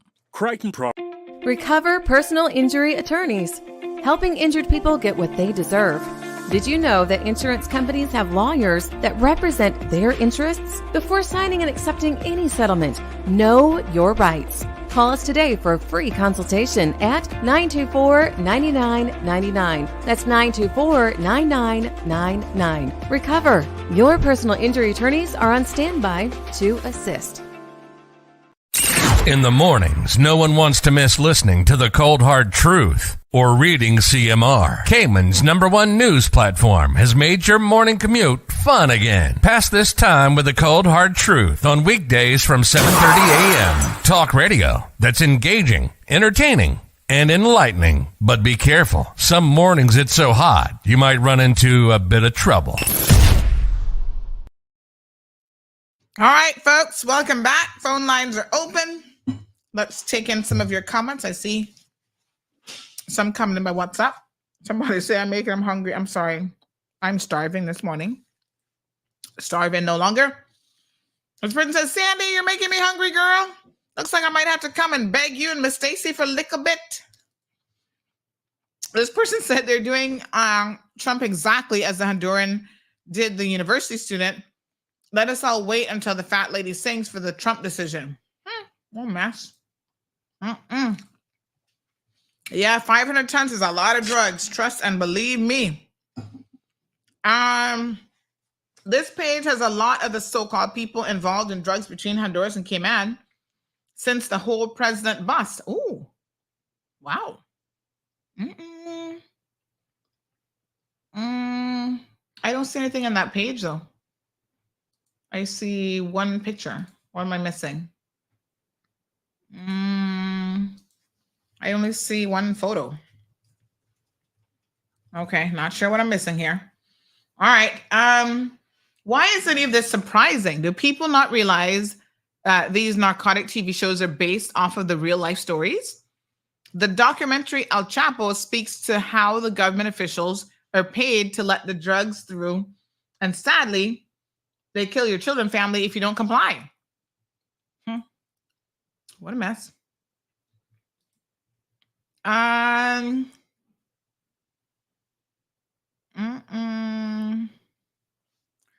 Lord have mercy. Okay, this person says, good morning. Okay. My cat had allergies, chose to live outside, and boy, was her nose chippy like that cat. It's also present in her whole cat family, not just as humans. They do have allergies, and the nose is usually the clue, nowhere else. Okay.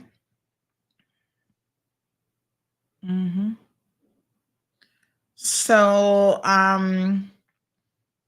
in terms of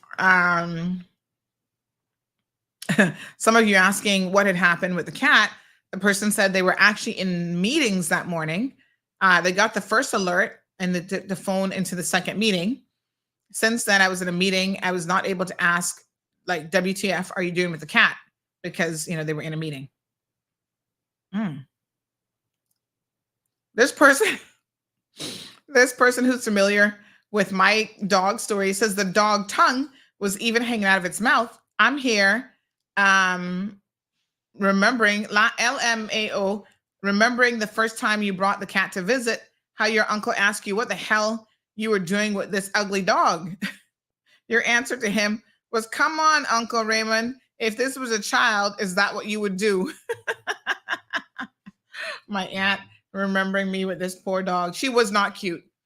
She was, I tell you what, like I said, nobody in the right mind would steal an ugly dog.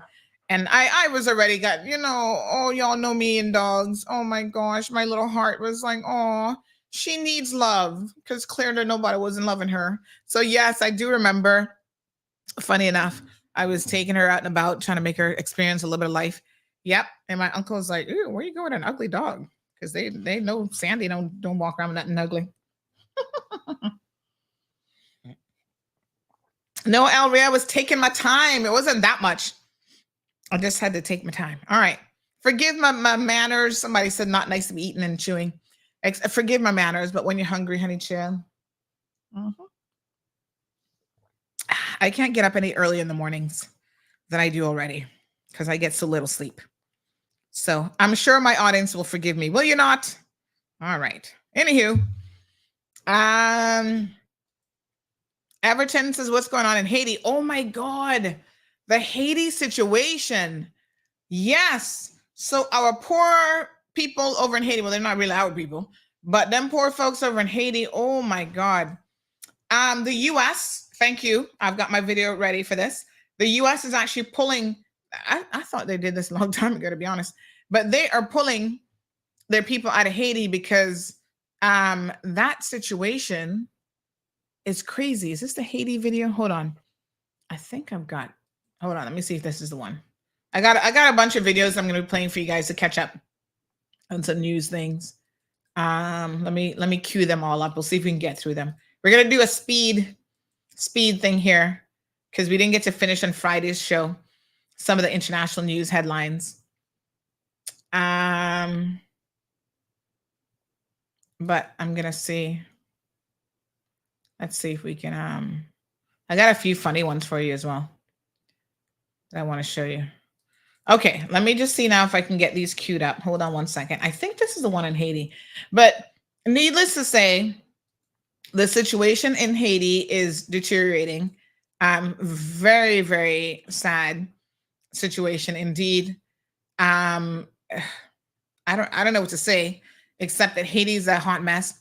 U.S. officials now pulling their people out. It's on the verge of complete collapse. I mean, I didn't think it could collapse anymore. But when you see, everybody running, yeah.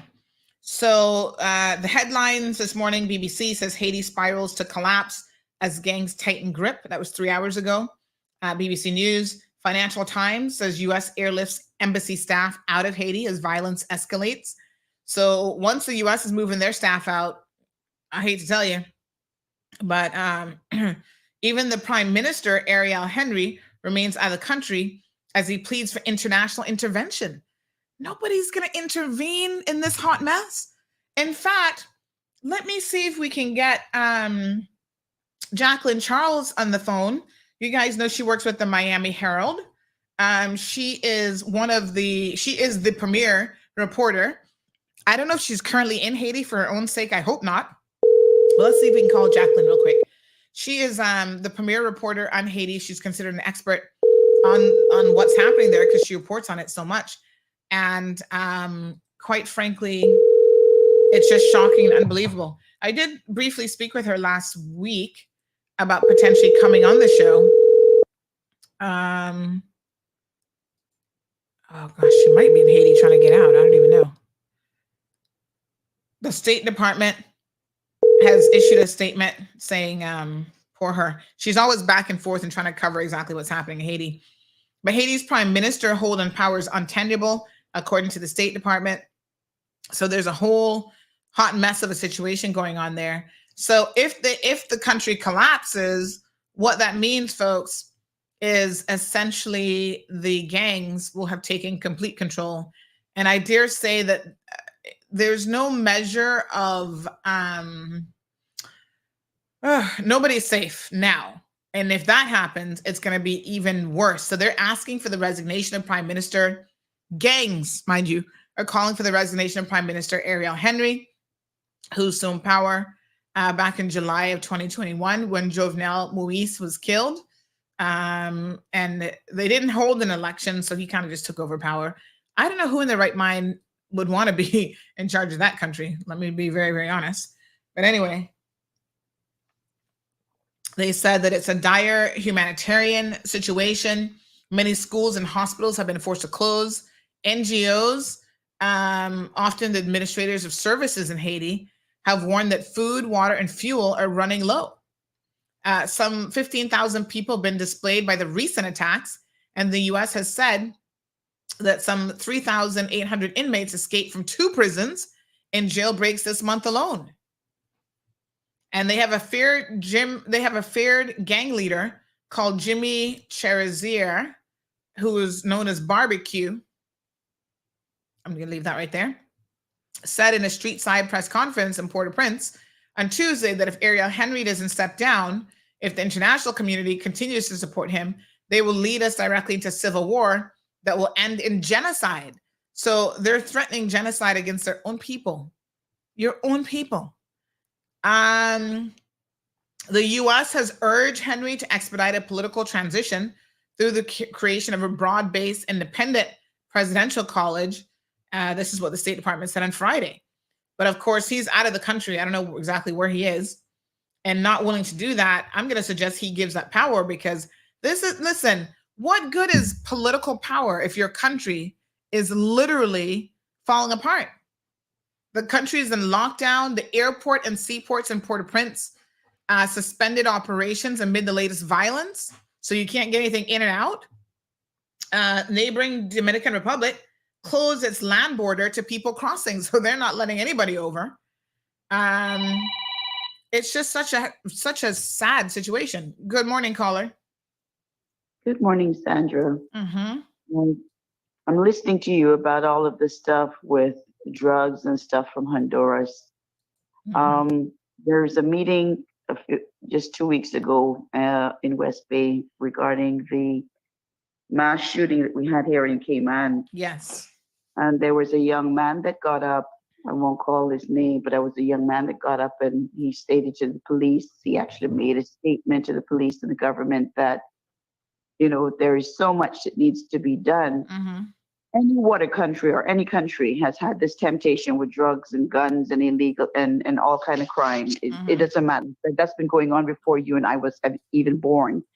But the bottom line is that he stood up there and he's actually an ex-police officer. He actually told them that the guns were not just coming in here from Honduras and Jamaica by boat, but they were actually coming through the airport. And before the Cayman Islands Police Department did anything, what they needed to do was to clean out their internal people and see who was actually corrupt.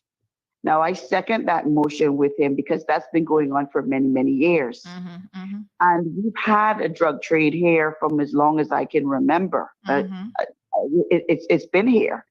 And like you said, politicians have always been a part of that. And we have another authority that, you know, has been a part of that. I won't call that actual name. I don't want them knocking on my door, but they know exactly what's going on. But when you deal with Spanish people, mm-hmm. they have a crave for blood. They don't care about, you know, chopping you up and stabbing you up and stuff like that. And there's a part of the Black community that came from Africa in Jamaica and other parts of the country, Haiti. They don't care. That killing someone that means nothing to them and in a heinous way doesn't mean anything to them. But I'm saying I called to basically say this. Mm-hmm. Until we are all willing to stand and say enough is enough, mm-hmm. it will stop. And I'm going to call this guy's name because I've known him from the time he was a young man. And now I think he's one of the biggest guys that we have. That is a king. I would call him now a big kingpin. And that's Peter Gooden. And I know you know who Peter Gooden is. And let me say something. Even though I don't admire people that are in any kind of crime, I have to take my hat off to Peter, because Peter took his money from all the illegal activities that he was doing, and he invested it in apartments, in homes, and throughout the whole of this island, but also in Jamaica, where he has returned.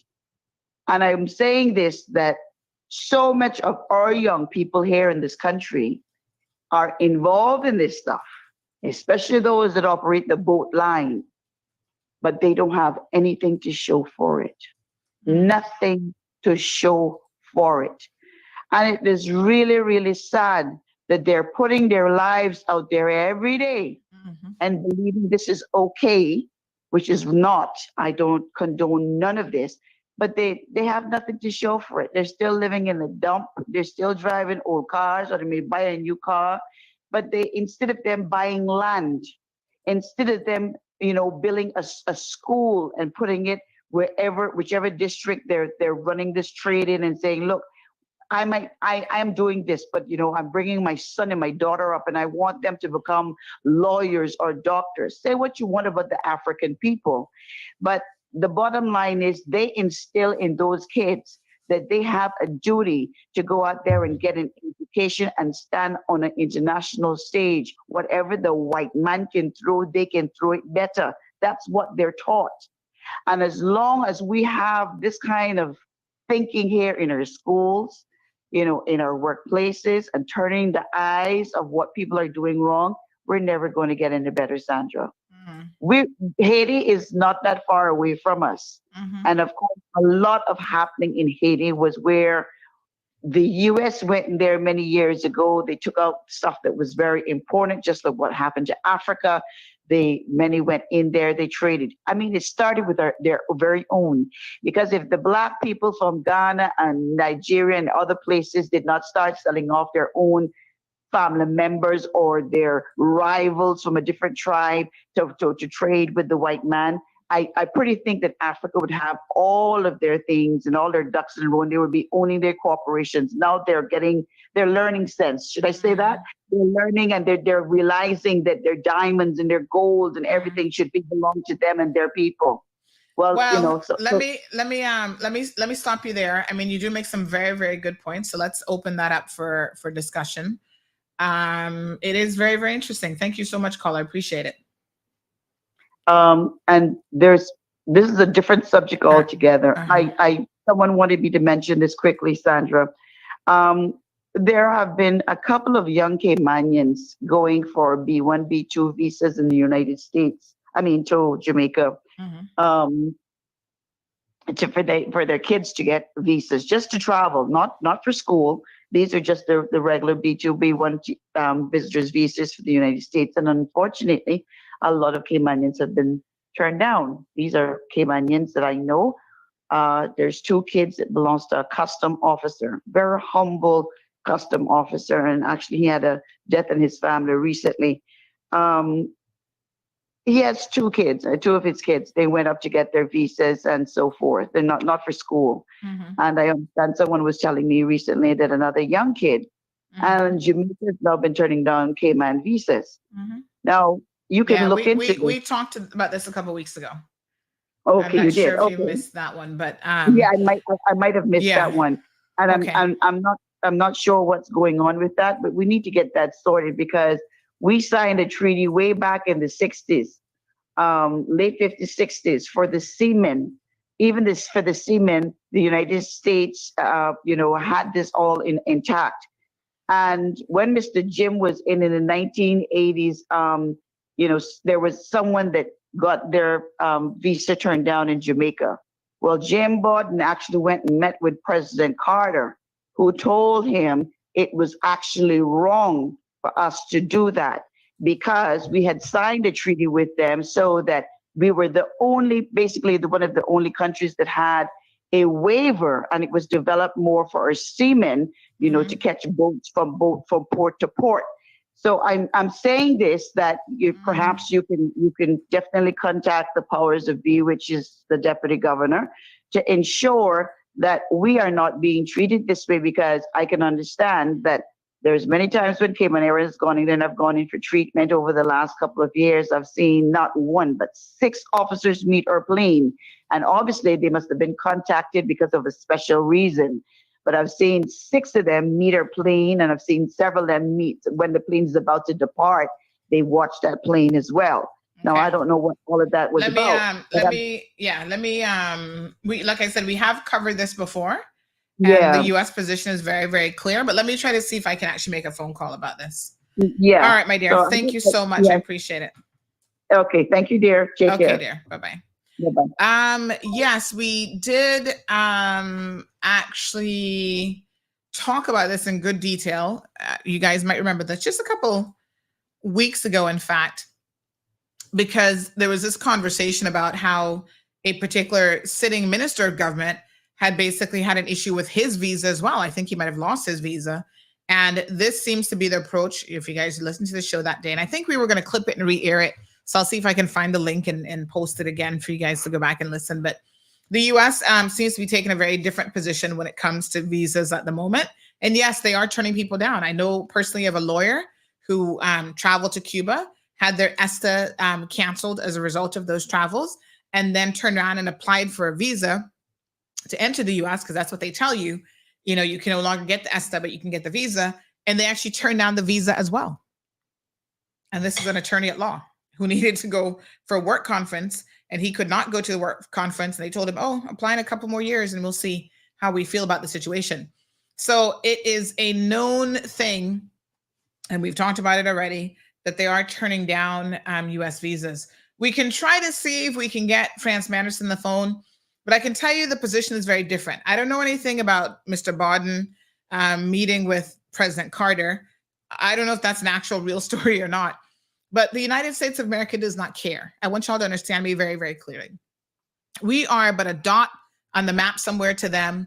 They don't care about giving us a consulate. Their position has always been, you don't have the population size for it. Just go to Jamaica, go to Bahamas, go to somewhere else where you can get your visa sorted out. Even though they have recently issued a safety alert warning for their citizens about traveling to Jamaica, someone has said, why can't we use that argument in order to be able to approach the U.S. and say, hey, you guys are claiming the U.S. isn't safe, or Jamaica isn't safe for visitors. Isn't that motivation to put a consulate here, even if it's like a part-time consulate for student visas or whatever?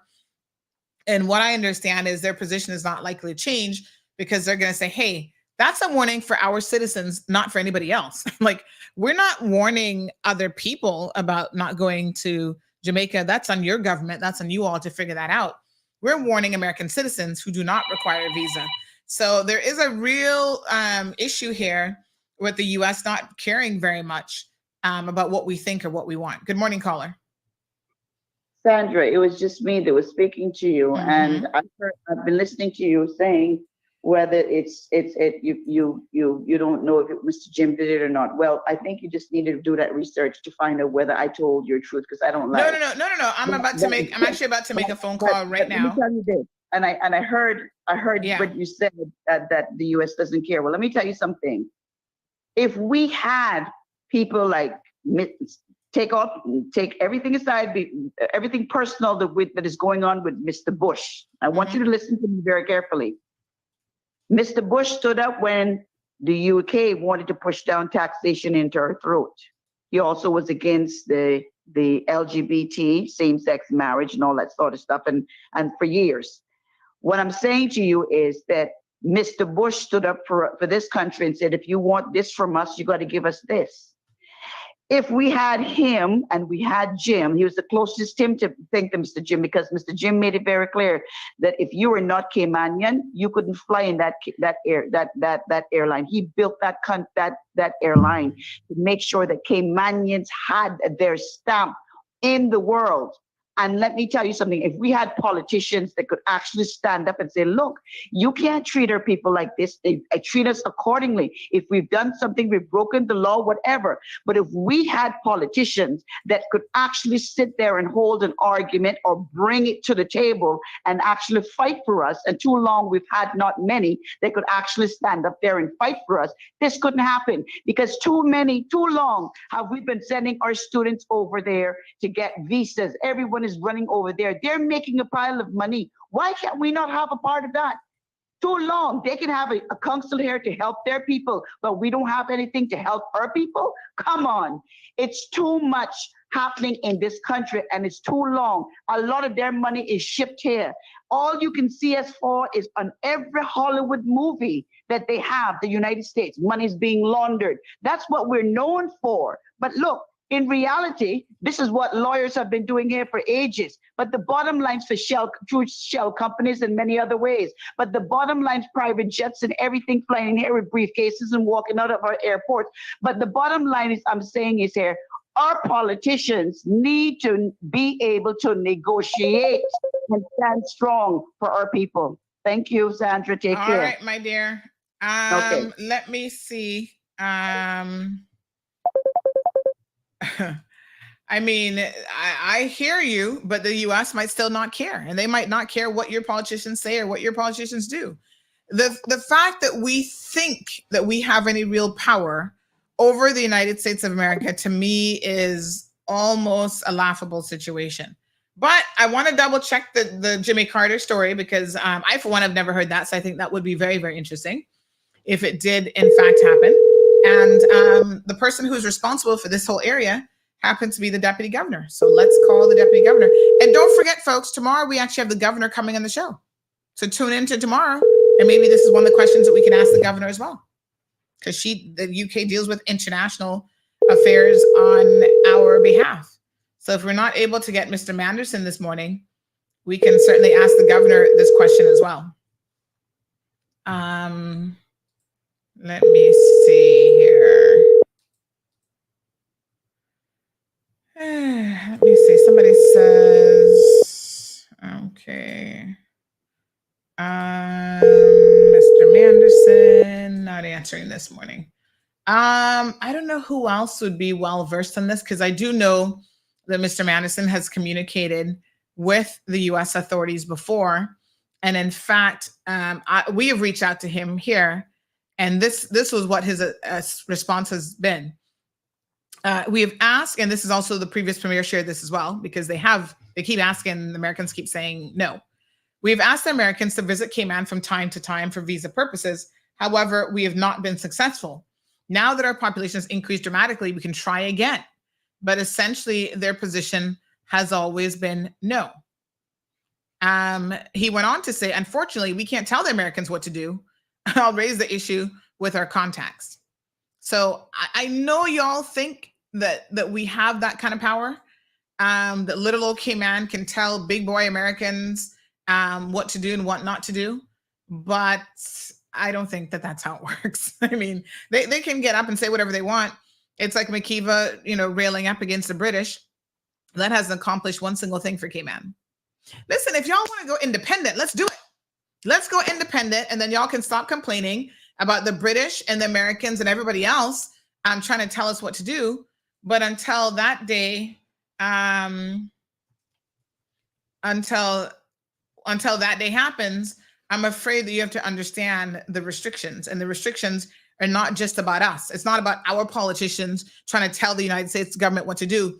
We fall under the UK and their rules and protocols, unfortunately, or fortunately, that we have to follow. So I'm glad that y'all think that Big Mac has that kind of power, but it seems to me that he actually doesn't, because he's been railing up against the UK for a very long time. In fact, when they took his OBE from him the other day, he claims, oh, well, he gave it back because, blah, blah, blah, blah, which we all know is a big, bold lie. So,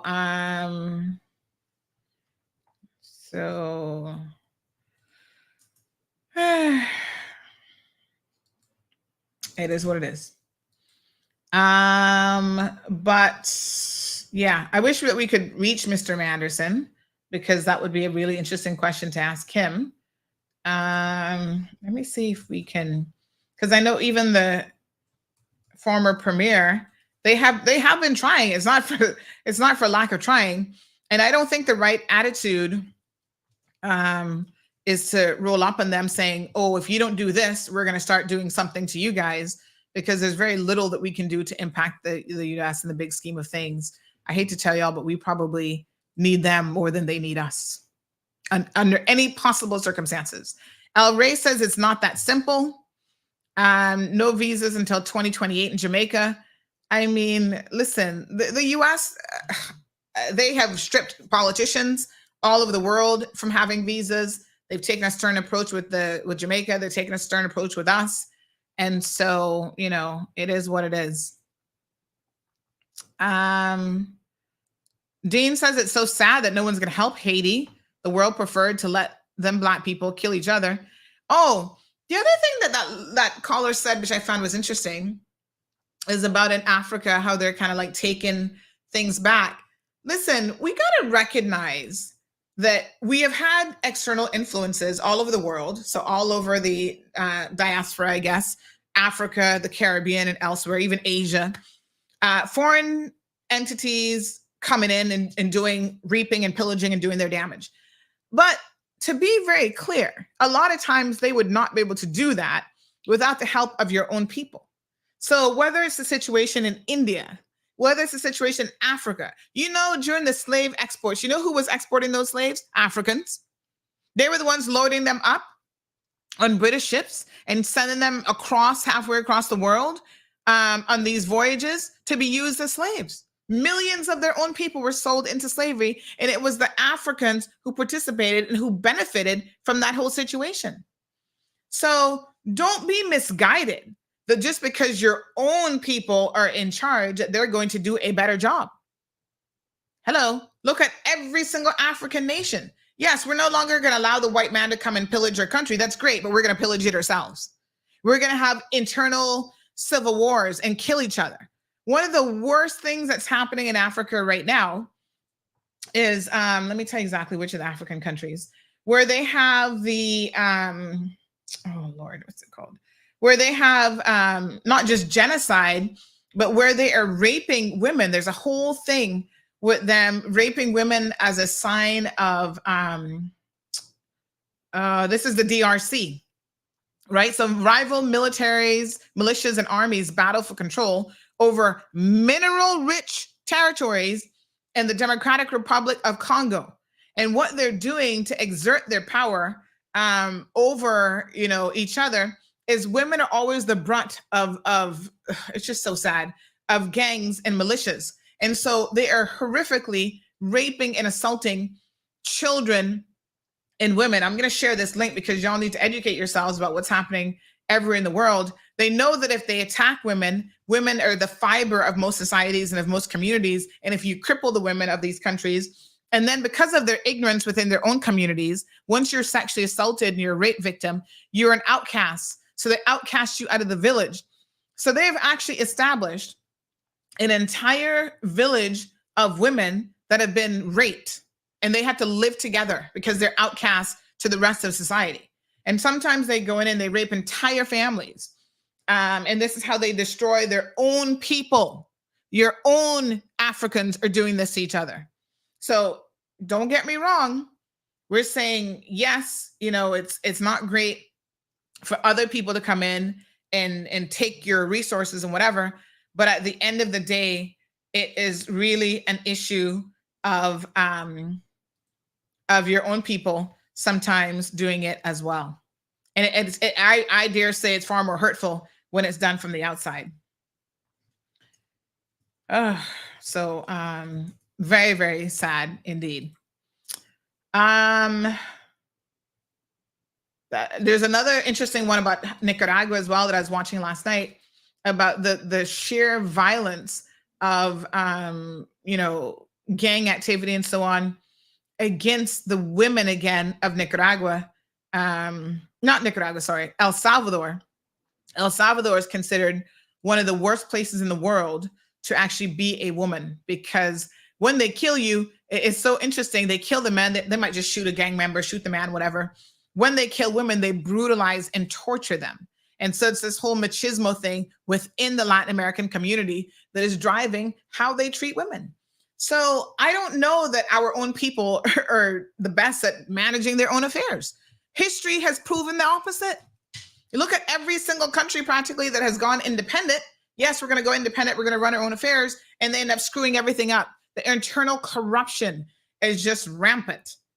So I don't know what the answer is. I'm just saying that sometimes your own people are no better. So Mark says they need to know how to read, write, and speak properly first. Who? I might have missed what that was in reference to. Who needs to know how to read, write? The U.S. sees Jamaicans as risky, hence they want to close to the source and monitor, critique their visa applications as such. Well, one thing I can say for sure is if we had applications, if we had the ability to do visa applications here, I could see how there'd be some real security concerns, without a doubt. Good morning, caller. Good morning, Sandy. I was talking to somebody from Zimbabwe, or whatever it is, and he was telling me that now people, after Mugabe took away people, equipment, farmers, the white farmers' equipment, people are starving. He handed over those pieces of equipment after they left. They didn't get any training for the black people or his own people. And then what happens? You can go to Zimbabwe now and there's rusting pieces of equipment. Mm-hmm. So, you know, it's your own people that does these things, not somebody else. No doubt it was terrible the way that the white people treated, but they're not being treated any better by their own people. Mm-hmm. Yeah, I mean, this is my point, right? I mean, history has proven that despite what we want to say, when our own people take control of the resources, the minimal rich countries and whatever, they do just as bad, if not worse, because they're your own people, a job of pillaging it and favoritism and holding it for just their family members. And, you know, listen, it's crazy. Train your people. If you're going to take back equipment, the lands from the white owners, at least train your own people to operate these equipment. Mm-hmm. This guy was. Yeah, I mean, listen, corruption does not, quite frankly, corruption doesn't see, you know, nationality or boundaries or whatever. You have to. There's only two things you can do with corruption. You have to make sure the mindset is not a community mindset in favor of corruption, and then you have to have legislation so that when people are corrupt, they're caught, they're prosecuted, and they're sent to jail. It's as simple as that, regardless of who they are. Having legislation in place with people like Mugabe, what difference does that make? The mindset of these people is to get out these oppressors, to call them, and now the country is in a terrible state. Mm-hmm. Mm-hmm. Yeah, this guy said his father owned about 2,000 acres of land. He had some of the best equipment money could buy. He tried to treat his employees as good and humanely as possible. But after Mugabe took over, mm-hmm. he had to leave. He had to run. Yeah. He was his family. The guy that I was talking to, he was staying in one of my wife's houses. Mm-hmm. And you hear the horror stories that they've been through, you know. Yeah. But I can't solve the world problems. I can only speak of it, you know. Yeah, for sure. Thank you so much, caller. Appreciate it. Oh, okay. All righty. So yeah, I mean, I think that, you know, we have the visa waiver program. Although I have also heard that there are a number of people who were told that they have to stop applying for waivers and apply for visas, and then they get the visa turned down. So listen, my contact with the Miami Herald, she couldn't answer because she was actually in the middle of doing an interview, but she's just informed me that there's actually a meeting today in Jamaica about what's happening in Haiti. Let's have a look. I think this is the video. Let me just have a look. Overseas and to Haiti. Today, U.S. Marines flying in forces to beef up security around the embassy and to help evacuate non-essential staff. The situation on the ground is becoming increasingly violent as armed gangs attempt to topple the government, leaving innocent people, including some Americans, in the crossfire. Here's ABC's Matt Rivers. Tonight, with Haiti on the verge of collapse, the U.S. military evacuating non-essential embassy personnel overnight, choppering in Marines to reinforce the embassy. The State Department urging Americans to leave as gangs launched coordinated attacks across the country against the presidential palace and the Interior Ministry, multiple police stations set on fire, gang soldiers showing off stolen flak jackets. The government now extending a state of emergency, and Caribbean leaders calling an emergency meeting Monday for what they call a, quote, dire situation. And tonight, ABC News speaking to the man behind it all, gang leader Jimmy Cherissier, known as Barbecue. He says the first step in the fight is to overthrow Ariel Henry, and then we start the real fight against the corrupt oligarchs and politicians. The unelected U.S.-backed Henry took charge when President Jovenel Moïse was assassinated 2.5 years ago. Poverty, violence, and hunger soaring on his watch, now even the U.S. pressuring him to step aside. Barbecue is Haiti's most notorious gang leader, a former police officer responsible for an explosion of violence. Even if Henry steps down, it's not clear who takes over or when new elections would take place. In the meantime, hospitals closed.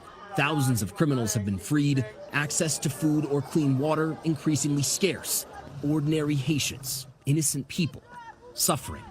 And Rachel, Barbecue explicitly told me that if Ariel Henry resigns, he will call for an immediate ceasefire and halt his attacks on police. Though given the destruction that Barbecue and his gangs have caused over the last several years, many will be skeptical of that statement. Rachel? Matt Rivers on this developing story. Matt, thank you. Yeah, they have a right to be skeptical. First of all, criminals don't oftentimes keep their promises. And so I would be skeptical. But yes, thank you for confirming that there is a meeting of the CARICOM nations today. They've invited folks, and the Secretary of State, Blinken, is headed there today for this 1 p.m. meeting in Kingston, trying to see if the Caribbean can help in any way. It is unfortunate because the situation in Haiti is hundreds of years old. It has had its ebb and flows of violence increasing, decreasing, whatever, but it has never been a good situation. Haiti, I think, is the poorest country in this entire side of the hemisphere. And, it's just crazy. And yes, the French did them wrong, making them repay repatriations to France, which was absolutely ridiculous. And so that's also set them down a wrong path. But to be very, very clear, their own people, again, have certainly not done them any favors. How can you have a former police officer who is now, involved in gangs and running one of the larger gangs there, talking about he's going to dictate what happens in terms of rebuilding the country? You don't rebuild a country with violence. Good morning, caller. Good morning.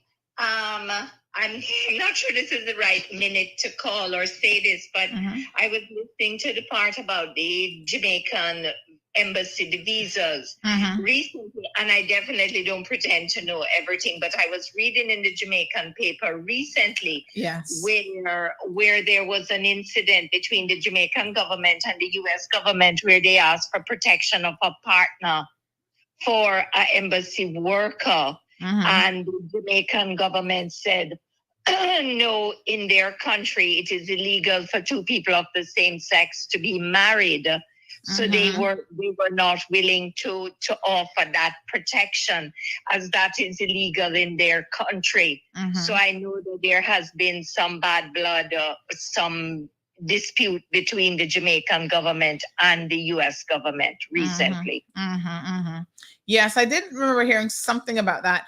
To be honest, I don't know how much of a role that has played in the situation with Jamaica and their visas, because I know for years now, they have been turned down visas of politicians in Jamaica, and it's been very, very difficult for people to even get visas at times. They have targeted individuals, and so I don't know if this now is the latest kick up in what has been probably a long-standing feud, right, between Jamaica and in the U.S. and even Canada as well. I see in August, Jamaica was having meetings with their Minister of Foreign Affairs and Foreign Trade. What's her name? Kamina Johnson-Smith. Meeting with Canada to see if they can offer some additional services with the Canadian government. So, these are international relations, and I'm certainly not an expert in what happens between countries. But I do know that when it comes to us thinking that we have power over a country like the US or even the UK, that we would be very, very surprised that we do not have the kind of power that we think we have. And it doesn't have anything to do with what... No, definitely not. Yeah, Definitely. and it doesn't have anything to do with the kind of politicians that we have, because people think, oh, we need politicians with balls. I might argue that, in fact, what we really need is politicians with diplomacy and not so much who love to chat and get up in people's faces.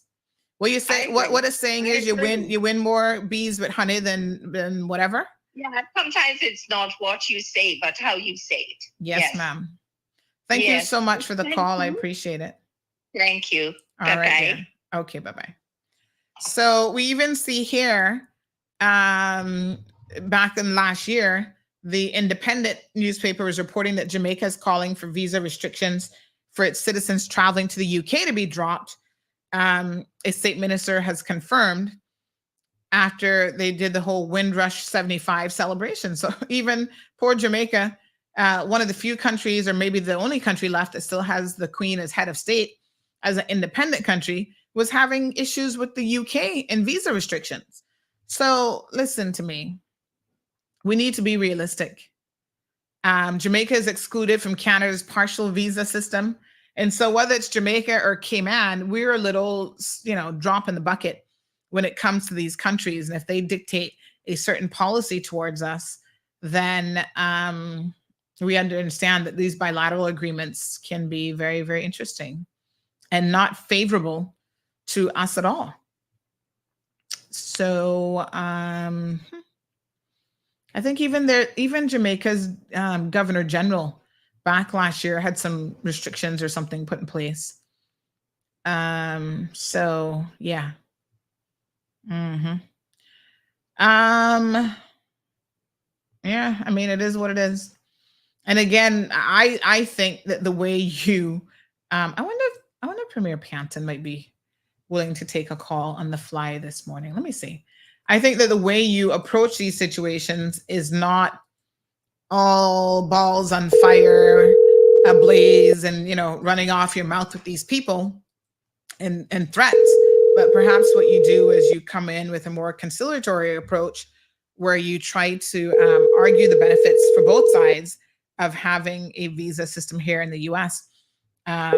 I think the biggest argument right now is since the U.S. government themselves, although, like I said, it doesn't exactly impact their citizens, because their citizens wouldn't require a visa, you see? So you can't really use that as an argument. Would have been good if you could, but, their citizens don't need to go anywhere for visa. But I was going to say that you could say, maybe Cayman is a more neutral ground without some of the violence that they're concerned about. Then again, we just had a shooting, 7 people shot in a public place. So that argument will still not be an argument, none at all, for us if we keep up on this route. Aliano says Al Ebanks says there's no savior coming for Black people. Wake up and stand strong. Well, they have to be prepared. And this is my issue is,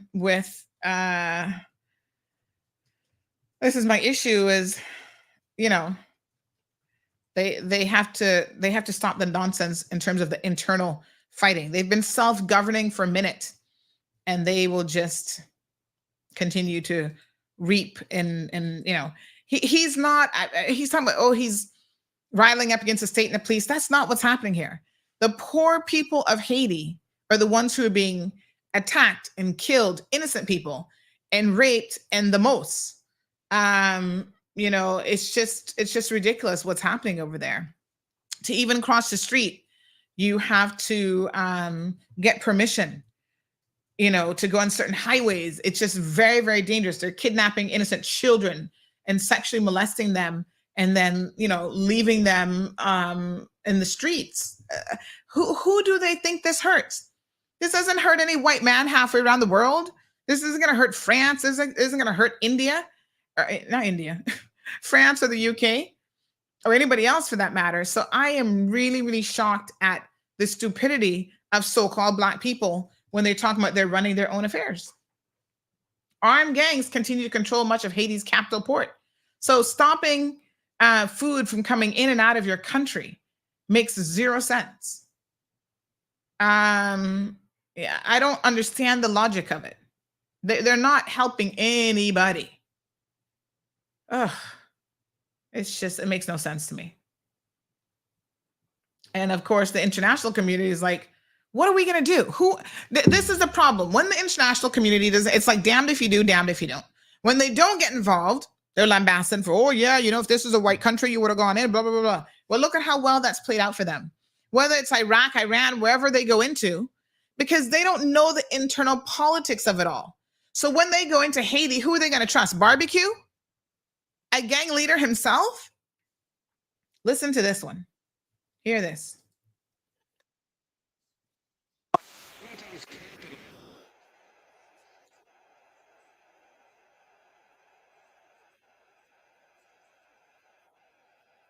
Oh, sorry. I don't think that so just out of just to FYI, Haiti's prime minister has actually left the country. He's stuck in he might not be able to get back in, but he is currently stuck overseas because he had left and was going there for some reason or another. I can't even remember what he was doing now, but he was trying to do something.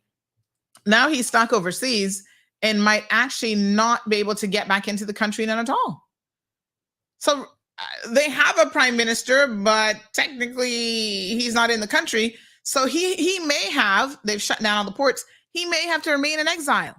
Gangs control much of Haiti's capital as part of a revolt. Yeah, many groups in the country have been working to remove the country's prime minister, and they conveniently struck when he was out of the country. He's still not able to return. Ariel Henry is so unpopular he wasn't even allowed into the neighboring Dominican Republic, the other country on that island. And it's in the neighboring Dominican Republic that we find NPR's Ada Peralta. Good morning. Hey, good morning, Steve. How'd the prime minister get into such a jam? This standoff begins about 2 weeks ago. Prime Minister Ariel Henry announces that he intends to delay elections until next year. And that's when these gangs, who used to fight each other, started working together to overthrow the government. They started attacking government targets, police stations, the port, the airport, and they've been trading heavy fire with police, so much so that the prime minister can't even fly into his own country. And last week, as you mentioned, he tried to fly here to Santo Domingo, but the president of the Dominican Republic, Luis Abinader, has made it clear that Ariel Henry is persona non grata here. And that's because he says Henry is so hated that he would pose a security threat here in the Dominican Republic where there's a lot of Haitians. Wow. So if he can't even get into the neighboring country and can't get home, who replaces him as Haiti's leader? I mean, that's the question. He is still hanging on, but the jockeying for his spot has already begun. There is one gang leader in particular, Jimmy Jerizet, who is known as Barbecue, and he is clearly gunning for the top job in the country. Last week, he said if Henry doesn't resign, there will be civil war. But at the same time, he's really trying to exploit the division between classes in Haiti. The last thing the elite in Haiti want is these gangs to take over. But Barbecue says, look, I'm protecting the interests of the poor. I'm making sure that the leader they don't like, who they think is illegitimate, will never return to Haiti. And we've also heard a name from the past, Guy Philippe, a former coup leader who served time at an American prison, and he says he wants to be president, and one of his core promises is that he would offer amnesty to gang leaders. But let's not forget that these gangs have sowed chaos across Haiti. They've attacked the civilian population ruthlessly. Hundreds of thousands of Haitians have been displaced by that violence, and nearly half the country is going hungry. I guess we should note the United States has an embassy there, is very influential in the country. So what is the U.S. doing? Well, over the weekend, there was an evacuation. We were told from the American Embassy, we were told by U.S. Southern Command that they flew aircraft to the U.S. Embassy in Port-au-Prince to evacuate some staff and also to bring in some more military personnel to beef up security at the embassy. The U.S. Embassy in Port-au-Prince said it asked for more security because of, quote, heightened gang violence. So U.S. Marines were sent there to essentially beef up security. Do people see a path toward calm? The answer you'll get from the U.S. and from the Prime Minister is that a Kenyan-led international peacekeeping force can do that. But that mission was approved last year by the UN, and it has faced hurdle after hurdle, and it's unclear when that might actually happen. CARICOM, the bloc of Caribbean countries, is holding an emergency meeting today. They have been trying to solve this, but they've gotten nowhere. Now they're inviting the U.S., France, Canada, the UN, and Brazil to the talks to try and bring this to some order. NPR's Ada Peralta, thanks so much. Thank you, Steve. Armed gangs control much of Haiti's capital as part of a revolt. Yeah, many groups in the country have. So it is a hot mess. I wish that I could tell you guys that there was any significant hope for Haiti. I don't know that the international community will be able to do very much. People are hungry. The gangsters are letting prisoners out, which is horrific because they're obviously in jail for normally good reasons. And so they are kidnapping people and killing people and all sorts of stuff. Anybody with sense at this particular point is getting out of Haiti. I mean, if you guys saw, go and look at some of the footage, the pictures and stuff of what life looks like in Haiti. It's just unbelievable. And again, you have gangsters talking about, or some political person now saying, oh, we're going to give amnesty to criminals and to gangs. Yeah, that's because it seems like you're already controlled by the gangs and the criminals. Again, how does that even make any sense? But anyway, I hate to say it, but that's going to have to be their problem. I don't know that we can do much about it. All we can do is, as our church folks would say, we can pray for them, honey child, because that means there's very little hope. There's not much more that we can do. Look at this little girl walking. Have a look at this to give you some context of what life in Haiti a little bit is like. Look at this little girl walking in the streets of Haiti, Port-au-Prince. Look at that. Look at that. Garbage just strewn everywhere. This is normal life, unfortunately, for these poor people. Such a sad situation. Wow. Good people who are there trying to help and trying to do stuff, the humanitarian organizations, they're at risk of being kidnapped and killed and injured. There's even, I think we mentioned this before, there's a special needs organization because, of course, again, the Haitian people oftentimes think a particular way about special groups, and they discard special needs children and babies and whatever. And there's an NPO there of foreign workers who've been trying to provide support for these poor children and trying to get adoptions and stuff organized for them. Those children normally would be killed or just discarded in the streets. They're again at high risk. They can't get needed doctors and medicine into the home that houses these children.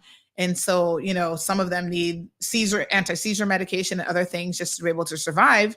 They're not able to get any of that. So you have gangs who talk about they're looking for peace and they want to restore order, but yet this is how they treat the most vulnerable. They don't even allow aid to get to special needs children. Good morning, caller. Good morning. Good morning, dear. Why I was saying maybe it's better that he not there because it may save his life, because it may probably kill him. Of course, he's a marked man. As you can see, even DR is saying just because he's outside the country doesn't mean that they can't get to him. So he's a marked man there as well. So but whoever take over it, stop or whoever he is, make him get it. But that now I really call for.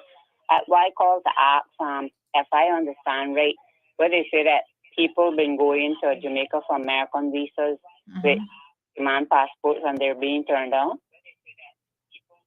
People who are going to Jamaica for visas? Yes, American visas with demand passports are being turned. Yes, so definitely.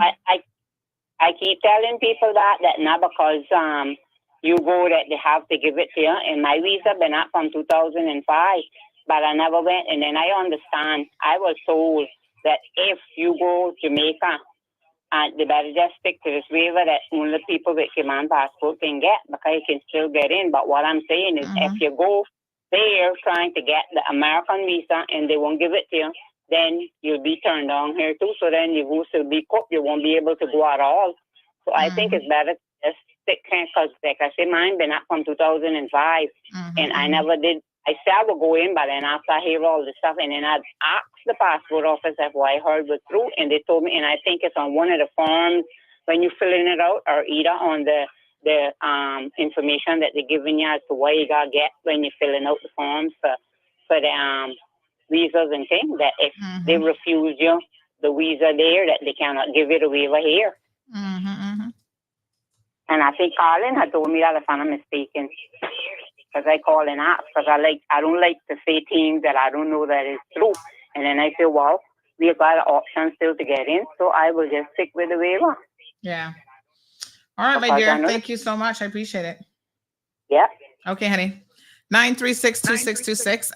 Mr. Manderson has responded. He said he's actually at a Commonwealth flag raising ceremony, but he'll try to call us shortly. So for those radio listeners, if he calls after 10:30, if you want to hear our questions posed to him about the whole U.S. visa situation, please switch over to social media. But let's, in the meantime, switch the conversation up a little bit. We'll come back and circle back to this. All right. So a couple more things that I wanted to share with you guys. One of them is a very odd and bizarre story. But did you guys hear? This is so, sometimes humans are bizarre, is the best thing that I can say. But hello, caller. Good morning. Hi, Sandra. Hi. I called earlier regarding the passport issue. Yes. I'm calling back again. From what my older siblings and my cousins and stuff have sent me, some information and stuff and some documentation from my uncle, because when we went to Mr. Alfonso, he said that he couldn't find anything stating my uncle or my brother had been seamen. And all of my family members have been seamen, my dad and my brothers, my uncles and everything. And a lot of our Caymanians, the United States needed us throughout the Caribbean, which was called merchant marines at the time. So the reason that the Cayman Islands was given the privilege of having that waiver was because many of them couldn't go and get a visa. And some almost to say this, that I don't think most of it was actually developed that time for you to actually have a visa coming, like how we have a B1 and B2 visa that we can go in. That time it wasn't like that. So they developed a waiver program, and I think we are the only country in the world that still has that program. But it was developed basically for all of the Caymanians and the good seamen that we had that wanted to join, or the U.S. needed to join, not wanted, because they called on us. From what I'm understanding, they called on us to come and join the Merchant Marines. And I actually have copies of my documents of my Uncle Henich, William Prendergast, who actually served in the Merchant Marines. And I know that my Uncle Carly did as well. Okay. I know that he was a sharpshooter for the Cayman Islands, which is Pastor Alson Ebanks' father. So I know that many of our Caymanians might not understand why, but that again was negotiation. They wanted something from us, so we asked them in return for something back, and that was the waiver program. And that's what I was saying to you. We can't dictate to America, yes, but here it is, we stand for Britain, and they need negotiations. If you've looked at every war the United States have gone through, Britain was right behind them. Okay, so all I'm saying is that we need stronger negotiations for our people. You need to stand for our people. You want something from us? Let us make sure that all of our people in the country is going to have something back as well. That's all I'm saying. And I have not known since I have been alive in my 50-odd years that we've had visas turned down to good Caymanians and children. No, I haven't seen that. I've seen them being turned down from different nationalities. But we had a reputation where we were respected, and we really weren't being turned down like that. Unless you had a criminal record, or you had a murder record or something like that, and for murder or drugs or something like that. But we weren't doing that. But here it is. We have a custom officer who is actually repatriating criminals or people that have come here illegally in our country to Cuba, because we're not in negotiations with a communist country. And here it is. He's serving what our agreement with the United States, that these people must be turned back and so forth. But here it is now, his children are being hurt. And it's not right. Okay. It's not leave right. me Not there, right. and hopefully we can get some answers. Yeah. Take care, Sandra. All right, my dear. Thanks very much. Bye. Bye. All right, folks. So we're going to leave that there until we can get some clarification from Mr. Manderson on a few things. I think we've gotten the caller's point, probably after the second call. But we're going to try to see, like I said, I know the government is in constant talks and communications, and they have been trying for quite some time. But just because you try don't mean that you're going to get anywhere. All right, let's move on. A few more tidbits. Like I said, we might go into a little bit of overtime to circle back to that story. Did you guys hear how German researchers have examined a hyper-vaccinated man? They say received more than 200. One man received more than 200 coronavirus shots without any noticeable side effects or harm to his immune system. This was a study that they have done. The researchers are shocked, first of all, that somebody would get vaccinated so much. But anyway, they speculated that the 62-year-old man, did this because other people didn't want to get vaccinated. So he was kind of helping out those of you who thought, oh, the vaccine is going to kill me. He was taking your shot for you, and he's perfectly fine after 200 shots. So he's being termed as hyper-vaccinated. They were saying that it might have caused the man's immune system to become fatigued, but they said because vaccines do create immune memory cells that are on standby, ready to rapidly activate the body's defenses in the event of an infection. But in fact, researchers found that the man had more of these immune cells, known as T cells, than a control group that had received the standard 3-dose vaccine regime. They also did not detect any fatigue in those cells, which they said was just as effective as those of people who had received a typical number of coronavirus shots. The researchers said that, they're making it clear that despite their findings, they do not endorse anyone becoming hyper-vaccinated as a strategy to enhance adaptive immunity. Two takeaways here. The vaccines didn't do anything to him. They didn't kill him. They didn't do anything to him at all. And in fact, even if they didn't kill him, didn't give him what the heck is it called? The heart disease, whatever. Myocarditis. There you go. And all this other stuff. But it also did not impact his cells in the way that they would have thought. Like it didn't make the cells hyper react in any way, shape, or form, which is really, really kind of weird and interesting. Man deliberately got 217 COVID vaccine shots over 29 months. That averages one shot every 4 days. Absolutely nobody should do this. This was, of course, not with any medical guidance that he was doing this. There was 1 month in January of 2022, he was actually getting 2 shots per day on most days of that month, 1 in each arm. Now, they started to look at him when he was toward the end of this, around 214 shots in. And what they found is that he did have more immune cells in terms of antibodies and T cells than a comparator group who just got 3 vaccine doses. But his immune response wasn't any better or worse necessarily than that control group. Importantly, also, he didn't report any vaccine-related side effects, which is kind of hard to believe, but that is what they say in this paper.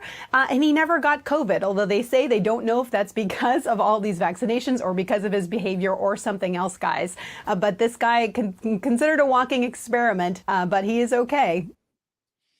Yeah, pretty crazy. Not recommended. Don't do it, folks. It's just like weird, and there's really no reason for you to do that.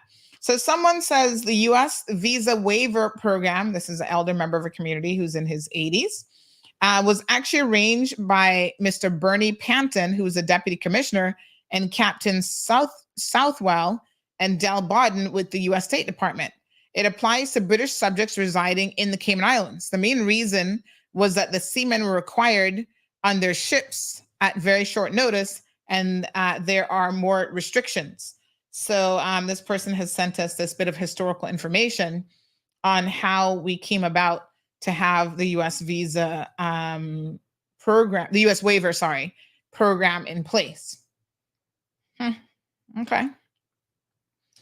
And it's just something that has continued on from there. Don't forget, I mean, at any point they could say, you know what, we're going to remove the U.S. waiver program, and you guys are just going to, because you no longer have seamen that need this kind of emergency thing. So we are going to remove that, and you just go through the regular route of getting a visa. What a hot mess, honey chill. Let me see here now. Let me read some other comments. This person says, all right, we get the point, and Cayman is also not the same as it used to be. You know what is so funny? I remember many, many years ago, I was traveling from Cayman through Miami, and they were training someone. And I can't remember if was it Miami or Tampa? It might have actually been Tampa. And I remember they were training a new officer, and the guy said, oh, where are you guys from? I said, oh, the Cayman Islands. He said, oh, don't worry about them. They just come here to shop. They don't, cause any trouble when they come to Cayman. And I kind of looked at him and smiled and went on my merry way. That was before we had Caymanians convicted in the U.S. of smuggling drugs into that country, of smuggling, drugs in the diapers and babies, before we had Caymanians putting guns and other ammunition in, a refrigerator and all this kind of stuff. Cayman doesn't have the same reputation with the U.S. that it used to. Let's be very, very clear. We are not that innocent anymore. And if you guys think the U.S. thinks of us in the same way, you've got to be kidding yourself. So that's what this person says. Cayman is not Cayman anymore. We've imported so much Caymanians now, so they only given us so many to each island each year. They have to remember that islands was a much smaller in population than it is now. And not only just the imports that we have to worry about, but we also have Caymanians who are up to the most ridiculous kind of behavior that has ruined the reputation for all of us. So,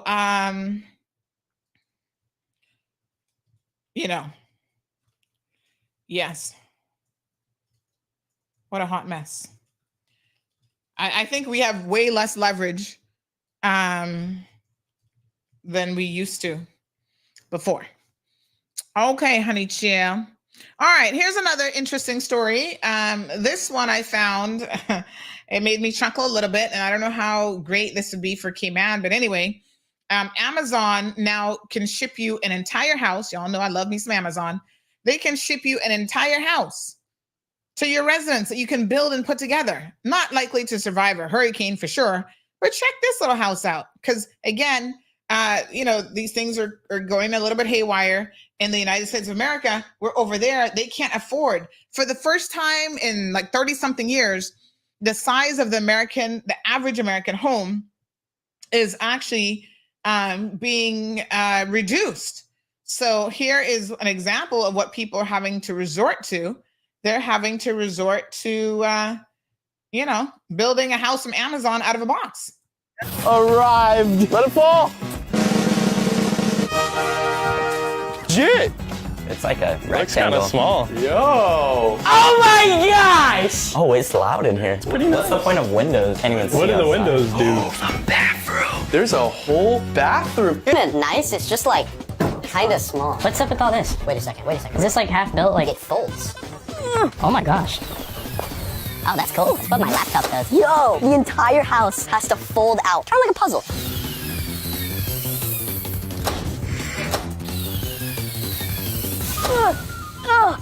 Yeah. That's a whole wall. I've never folded a house together. Hey, let me in. You're gonna kick me out already? Come on, man. Wow, it's already so much bigger. Bro, this thing is so easy to build. You literally just unfold it. That's it? That's it. That's wild. It didn't come with instructions, and we built it. Dude, 5-star review. We just built a house from Amazon. Look at that, folks. You can now build a house from Amazon just like that. Pretty wild, pretty crazy. Wow. All right, radio listeners, show is about to end for you guys. We'll see if Mr. Manderson can come on and talk about this waiver visa conundrum and mix up. But again, this little house from Amazon costs $19,000 because it says no one can afford a real house anymore. And this is not in Cayman, folks. This is the United States of America. They're saying no one can afford a real house anymore. I don't think it'll pass any, hurricane stuff here, so probably won't work out. Here's a little something to put a smile on your face this Monday morning as we all head off to an interesting work week. All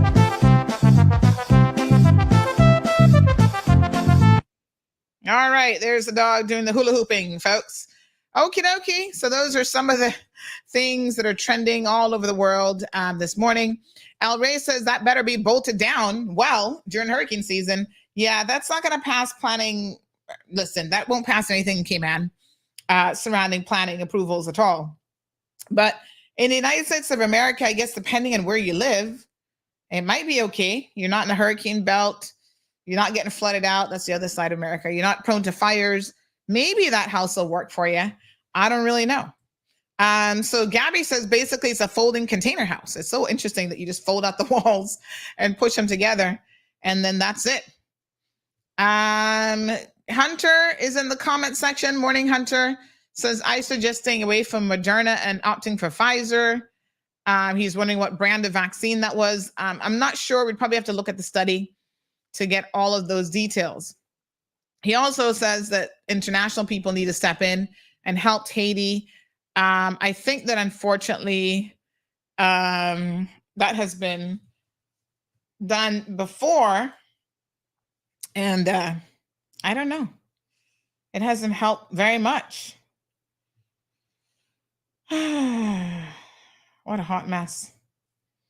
Shaka Zulu says, Auntie Sandy wants to understand your position in the vaccine topic. I would caution your jump into conclusions. It's not me that's jumping to conclusions. Considering vaccines are usually tested for side effects over a 10 to 30 year period.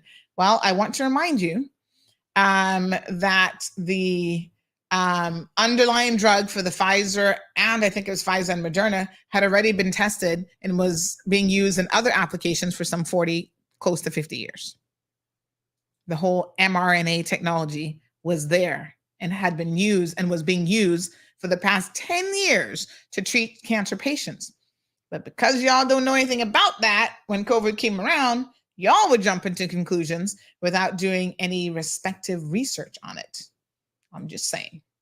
And there are many, many vaccines that you've been injected with that were not tested for that period of time, as vaccines had now been around for eons, but they were injected in people without their consent, forcibly by governments in order to eradicate things like measles and polio and other such things. And it not kill y'all yet. I'm just saying. Mm-hmm. All right. Let's keep it moving, honey chill. Gabby says, I spoke to planning and they said they'll allow container homes, but you need to place it on a foundation so to secure for hurricanes. Yes, I mean, it's made out of, I guess, some kind of metal material. I don't know how firm that metal is. But yeah, these things, it's like living in, will planning allow you to live in a shack outside in your backyard? Even that has to be bolted down to a good foundation, right?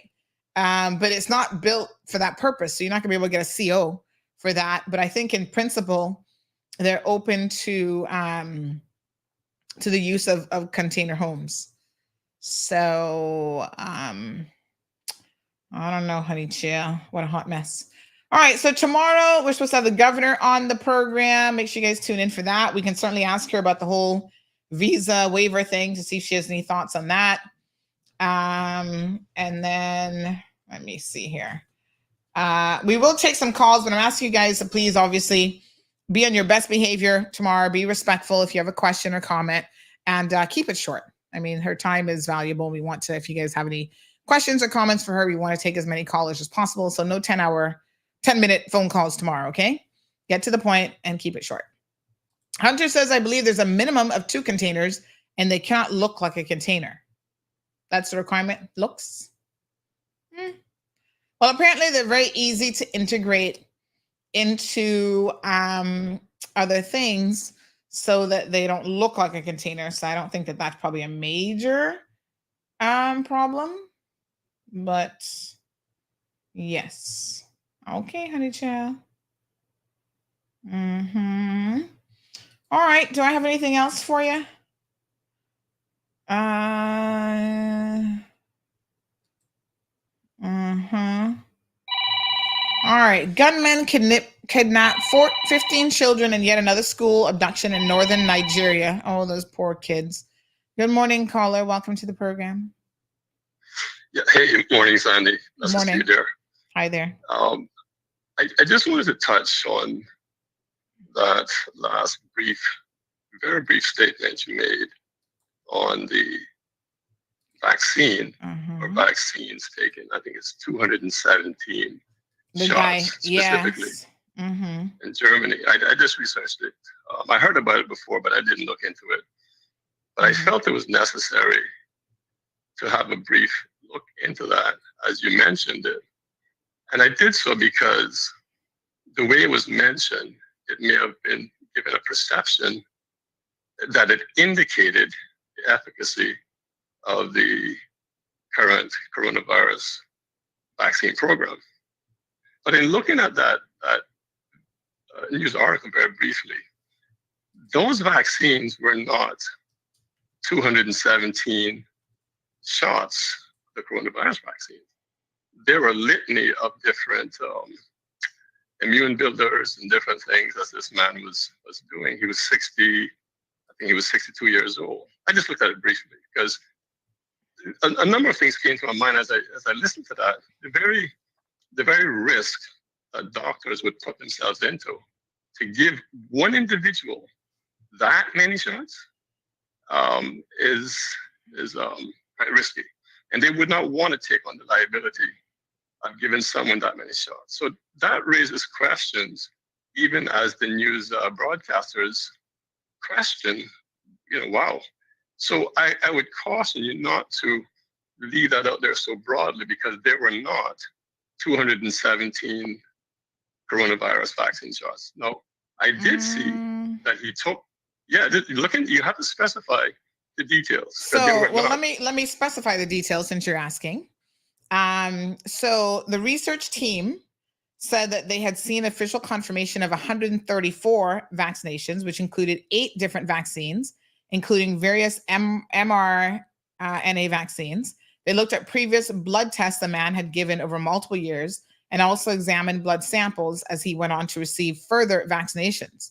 So they have confirmation of 134 within a 9-month time frame. That came from the public prosecutor's investigation, because what I didn't really get into is the authorities are actually looking to prosecute him or the physicians who were giving him these vaccines. So I think it's pretty well established that he did get 217 COVID vaccines. No, not COVID. I just read it. They were not all for COVID. They were for immunity issues and different other things he had. But I'll say this. He doesn't have any issues. So I don't know what immunity issues you're talking about. He's not immunocompromised in any way, shape, or form. No, I didn't say that. He has it's mRNA COVID vaccines. I'm not sure. I'm not sure what you're looking at, but I'm happy to send you the additional information in terms of what the researchers have actually been able to confirm in terms of what he was actually taking and what he was doing. Right. And so that very subject is a very tenuous subject because of the harm many people has been experiencing. And even just I think it was just over the weekend, there was a very interesting interview done by Katina Anglin, Dr. Peter McCullough, Dr. Steve Tomlinson, and there was another gentleman, another doctor. And in that, there's so much research that I know is surfacing, because just for the record, it was impossible for anyone to develop those vaccines such a time to say it was efficacious without having the necessary time to see the residual effects on people's health. That was just scientifically impossible. Well, like we said, that was the risk that many people took. So let's move back a little bit. The mRNA technology has been around for some 40, 50 years, which is what the vaccines were based on, right? So that was even being used for the past 10 years to treat cancer patients. So this concept that they just made up a vaccine overnight out of the blue is completely false. That's not how this emerged and how this happened at all. In addition to that, just a few weeks ago, we were talking about the fact that the largest study on the effects of the coronavirus vaccine, with I forget how many millions of people have just come in, and they've talked about what they found, the possible links that they found, nothing called causation, but the possible links that they found between, for example, the Guillain-Barré syndrome, myocarditis, and a few other things. Myocarditis and pericarditis. And the research remains very, very firm after all of these years now, and millions of people having been vaccinated all over the world. The research says, yes, there is a link between the COVID vaccine, heart, brain disorders. But the actual interesting and surprising thing is the link of you getting the actual virus and having these same exact disorders like 50 times when you get the virus as opposed to the vaccine. Right. So what I do want to do, Sandy, is to represent a specialist position, because I am not. But like all of us, we do have the ability to reason through scientific reports as best as one has the vocabulary to do so. And here's the thing that is the trouble, because such reports you're referring to are almost always based on one specific position.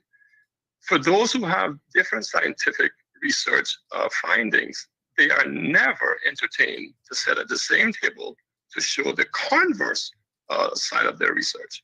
And because nobody, let me tell you the issue.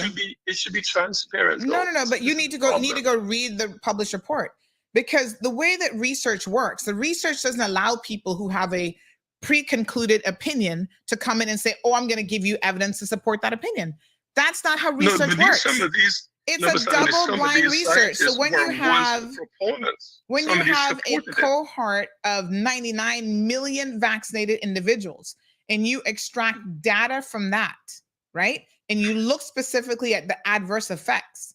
Have you read that research paper from the? I've read a number.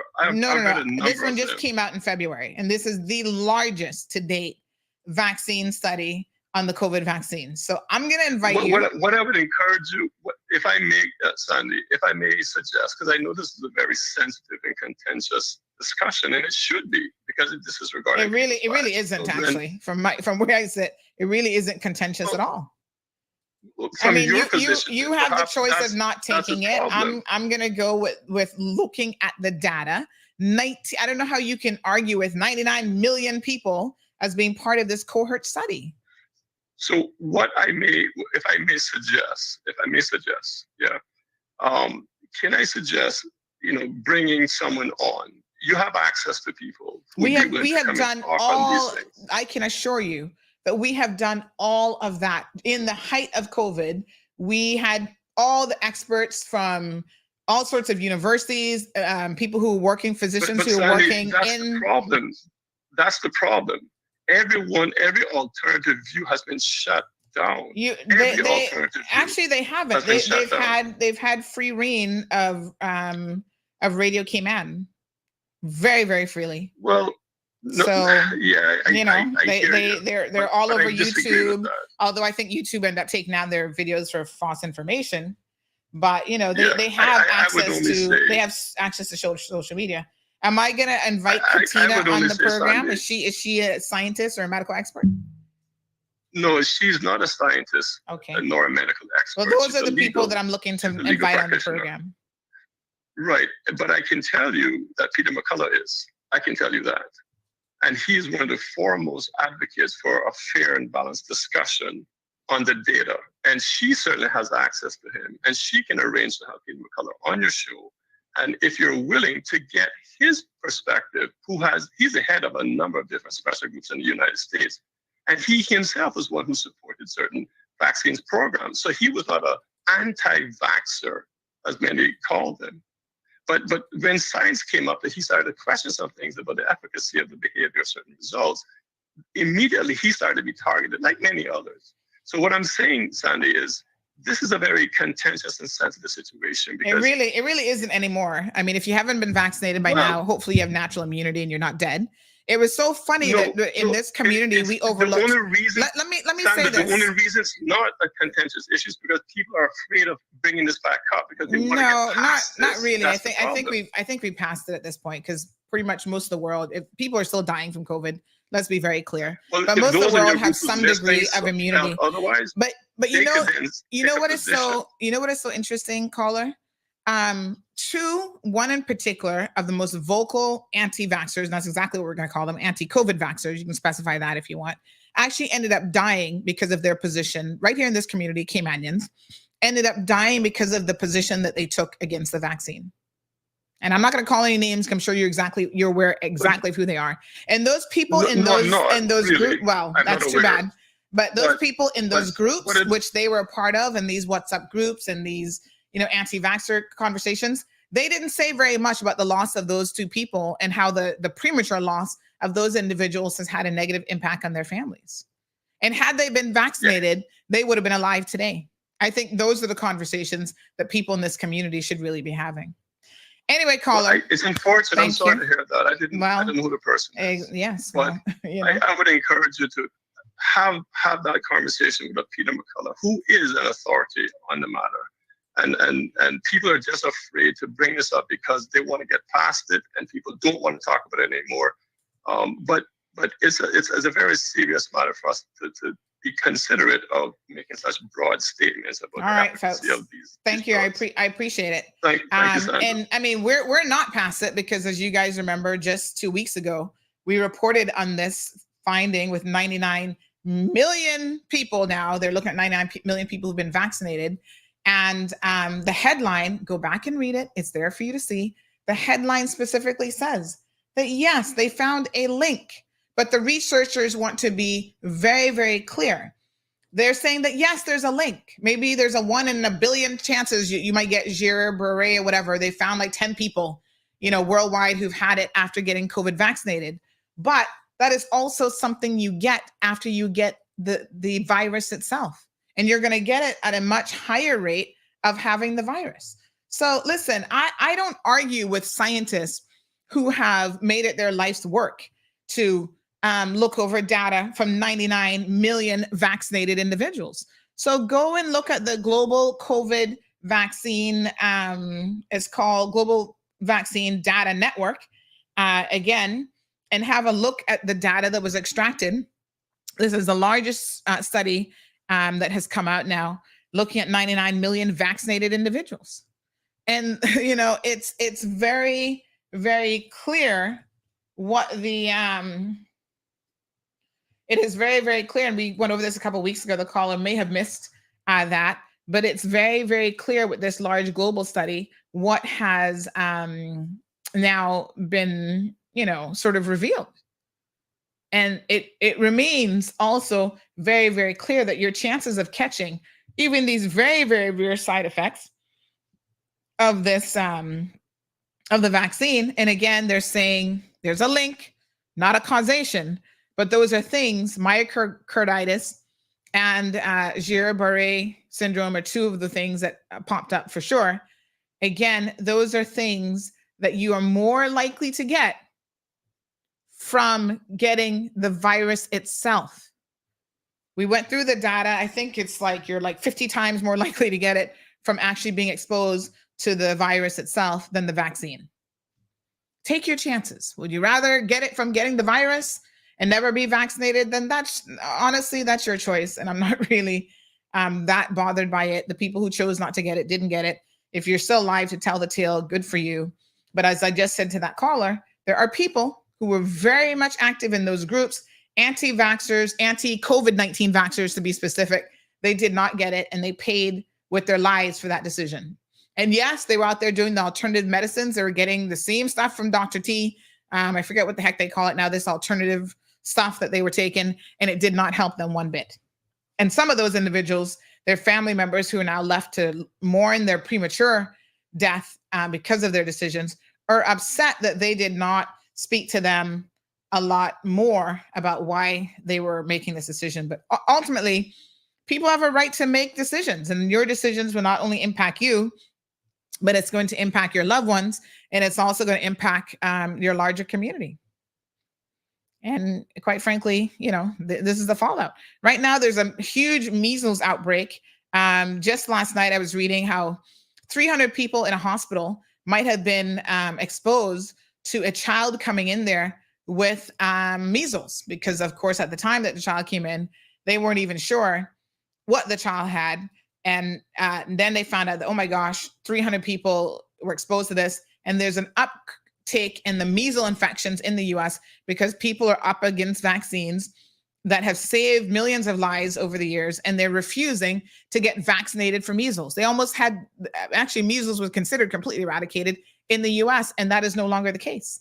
And they're having outbreaks around the world. So forgive me if I don't entertain any kind of anti-vaccination rhetoric, just like they were claiming that it was giving kids all sorts of ADHD or this or that or whatever. And all of that came from a quack doctor who falsified and was later found to have falsified his research, claiming that there was a sincere link between childhood vaccines and it's not ADHD, it's autism. But there was a link between the two. They found out that he lied in his research, right? And there's still people who are quoting him and believing what he has said in relation to that vaccine study. He's been disbarred, showed that he's lied, everything. He should probably be in jail is where they should have put him. And yet there are people who are walking around still quoting him and still saying that, he's the one to believe, not all the other scientific research. It's very, very dangerous. And that is why I recommend to everyone, go and read for yourself all of the research that's out there. And, ultimately you have to come to your own conclusions. But I'm one who relies on scientists, not someone who's looking for a little bit of attention on Cayman talk shows and local media. Sorry, but not sorry. Okay. It is what it is. So can't help you there. I am not going to have an anti-vaxxer on this program under any circumstances. In fact, during COVID, that's why I said, if you go back and listen, we had people come on, even Dr. T, bless his little heart. I like Dr. T with a lot of things, but I think he completely missed the mark on this. And a lot of you were misinformed. What was interesting is he was saying something about how they had gotten the permission for the vaccine without, can't remember the exact term that he had used, right? And he had gotten this directly from his source at what's the government agency called again? Not the FDA, but was it the FDA? But come to find out, when I looked at it myself and I read the approval documents, what Dr. T was saying was he read something that is written in legal terminology and he misunderstood what he read. He's a physician, I guess, not a lawyer. And so what he was claiming that the documentation said, like they weren't giving approval for something. I can't remember exactly what it was now. I remember looking very, very closely at this and speaking to lawyers and people in the medical profession. He was misreading and misunderstanding what was said in the documentation. Trust me, the US government approves medications every day that later on they do end up pulling off the shelf. And they have a government agency and multiple agencies, once they weren't being watered down by Trump, that were watching very, very carefully what was happening. Yes, this was rolled out for emergency purposes when it came to the COVID treatment, right? Yes, it had been used for 10 years for cancers and other things. But specific to putting it together for COVID, it was finalized and rolled out for that. It was tweaked depending on, the emergence of new strains of the virus, et cetera. So everybody, agencies all over the world are keeping their eye on this. Everybody has their eyes on this. COVID vaccination is not allowing you to drop dead and nobody is paying attention to it.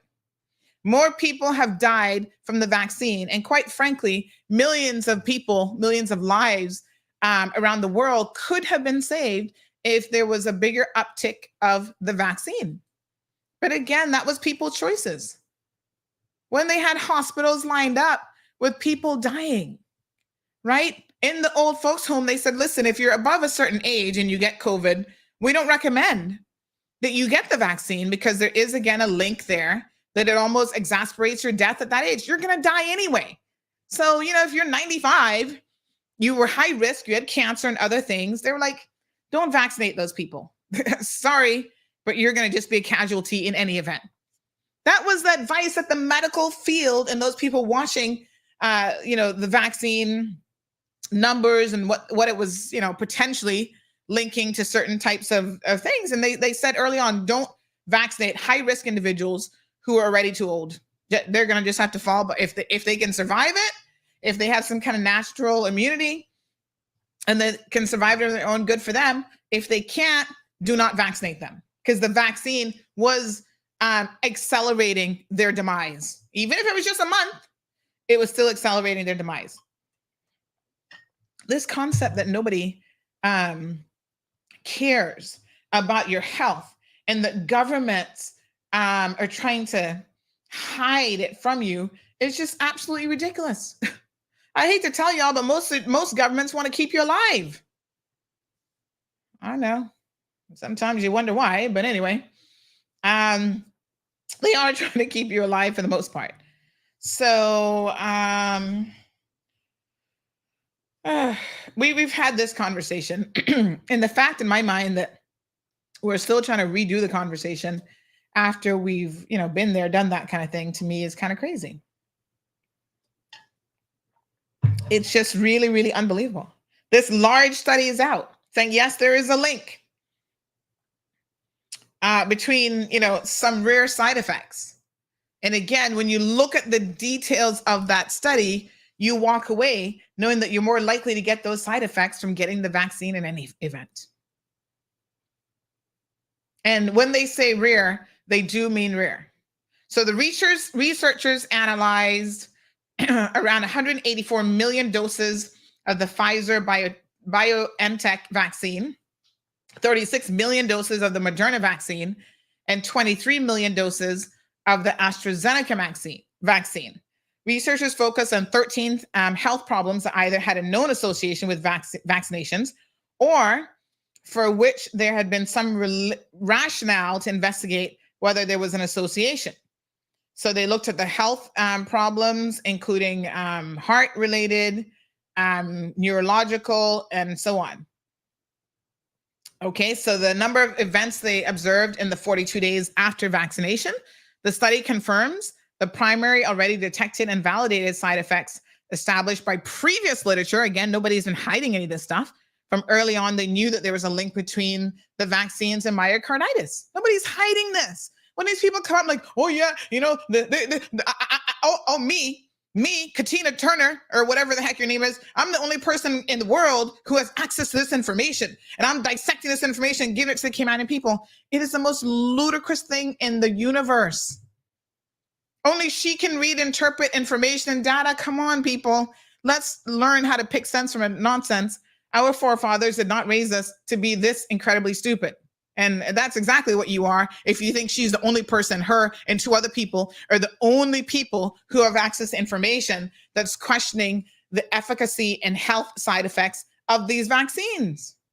And that's essentially what they've said, that they're so special, that they have connections with people who, don't otherwise have access to this information. It is absolutely ludicrous and ridiculous.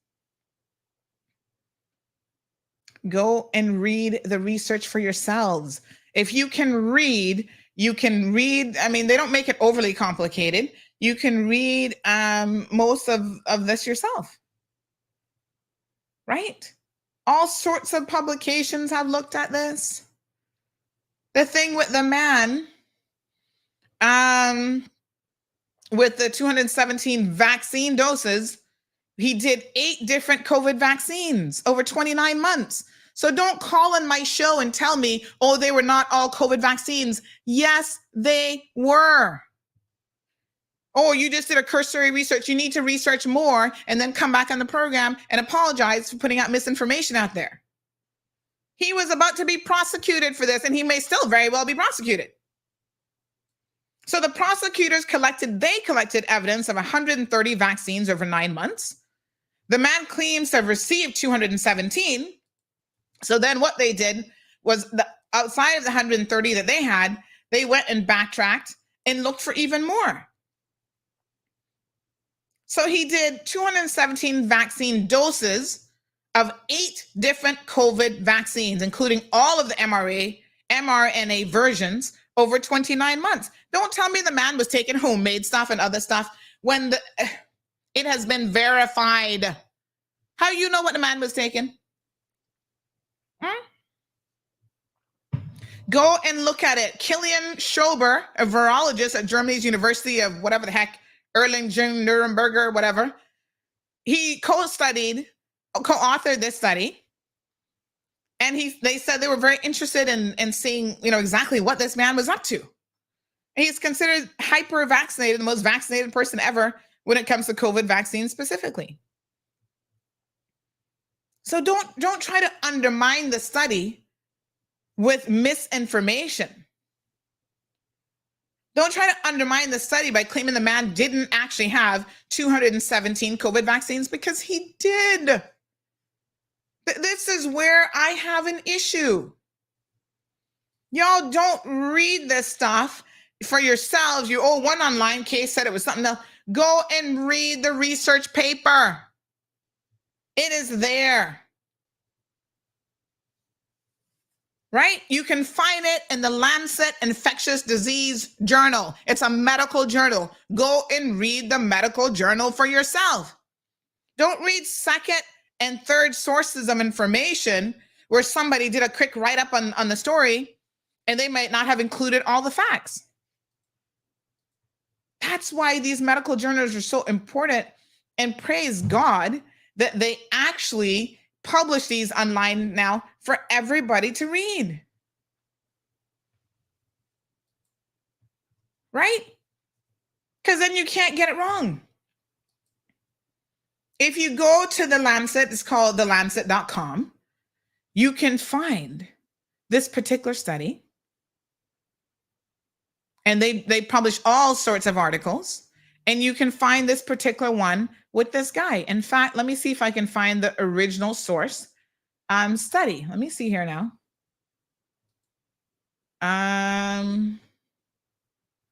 They're not naming him. I mean, like I said, they were looking to prosecute him. I think they have decided that they probably won't prosecute him, but they were certainly looking to do so. I'm going to find the actual journal article because I want y'all to go and read it. Don't just take my word for it. Don't believe anything I ever tell you. Go and read it yourselves. Yes? Here's the article. Adaptive immune responses are larger and functionally preserved in a hypervaccinated individual. Here is the Lancet Infectious Disease Journal. This is the exact link. Just go and read it for yourself. Don't believe anything I say. Don't ever believe anything I say, because I am not an expert. I'm not a virologist. I'm not a doctor, and I don't claim to be one. What I claim to do is read for myself, try to understand, and if possible, break it down for you guys. If you don't want to believe me, go straight to the source. Okay? So if you go in here and you can see they actually have charted out the man's vaccination history. There's no reason for me to put any misinformation, folks, out in the public domain when it comes to any of this sort of stuff. Okay? Here it is. Go and read it for yourselves. It's important that you learn how to take in information. See there? They've examined every single day, every single time the man went and got vaccinated. It's so easy to say, well, that didn't really happen. That doesn't really exist. Did you go and look it up for yourself? Oh, I just had a quick look at an article. Did you really? Because what you need to do is you need to do a deep dive into the actual report on this 62-year-old man. And you'll see exactly what they have done in order to confirm what has happened. These medical journals are not fly-by-night operations, folks. They tell you how they've gotten information, what they've done. They talk about the control participants, mildly elevated frequencies of spike-specific B cells. Everybody wants to be a doctor. They've got supplemental documents in here. You can download the Excel files and all this kind of stuff. Stop playing doctor, folks. Right? Stop playing doctor. Stop playing doctor. I'm going to say it again. Stop playing googledoctor.com. Go and research this stuff for yourselves. No, I'm not going to invite a Katina on this program. What makes Katina knowledgeable in this? Isn't she supposed to be a lawyer? Try becoming knowledgeable in that before you come talking to me. See all the man's vaccine history, right? You saw? These are all the ones that they verified. And then what actually started to happen is when he got to number 130, 135, they were like, oh, but you going to keep getting vaccinated?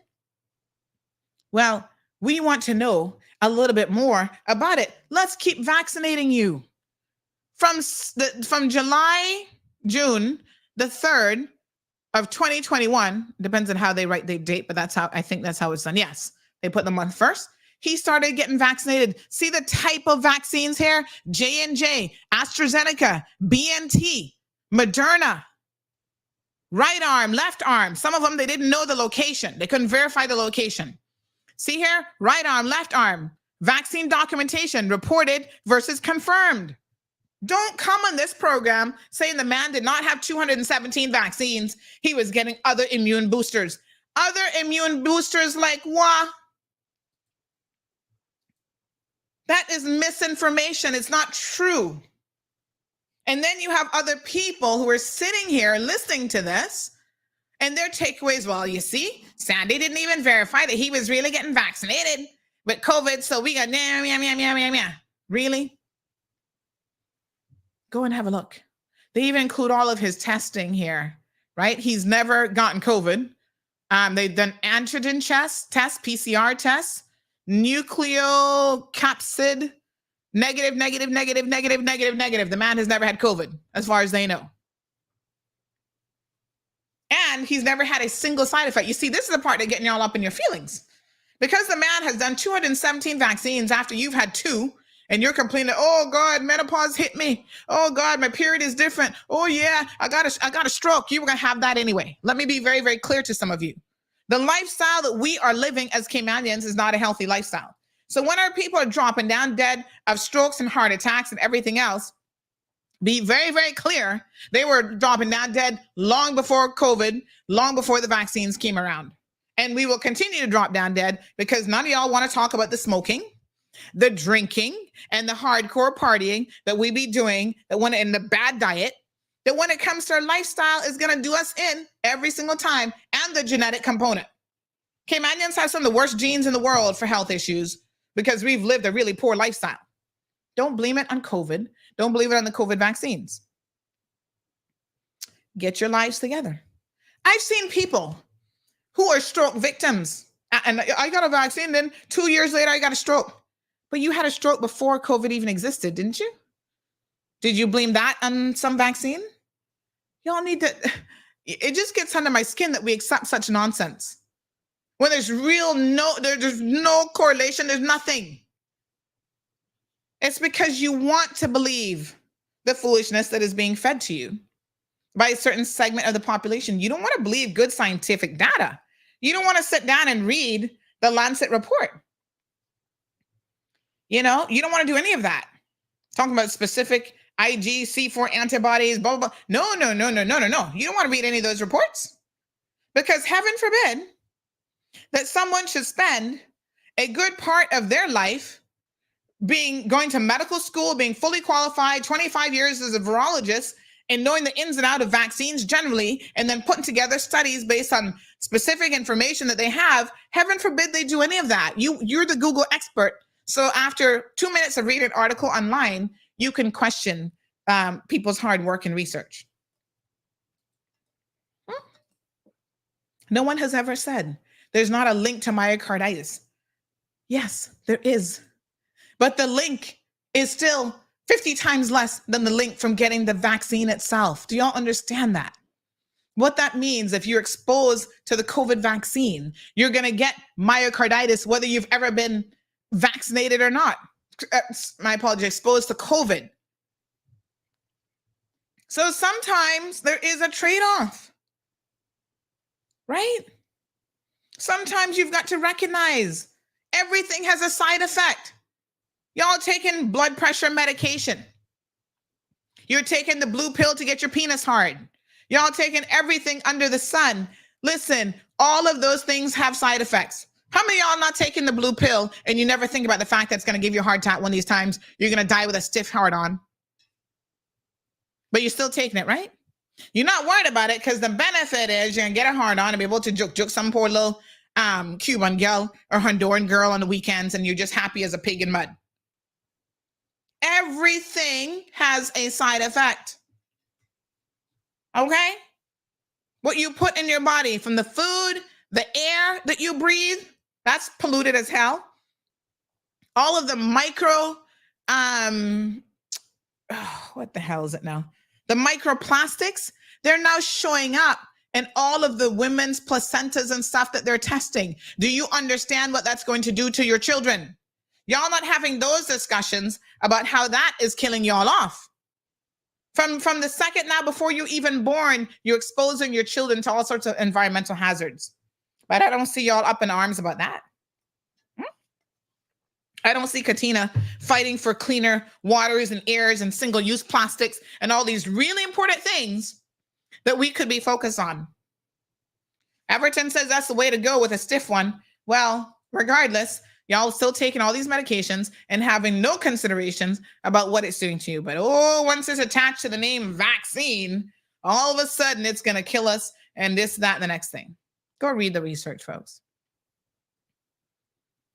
Go and read it. APUC447 says they also do not have any to be told they are accountable for their bad habits and health.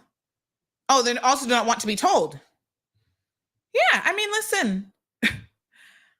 I'm earning it. I accept it.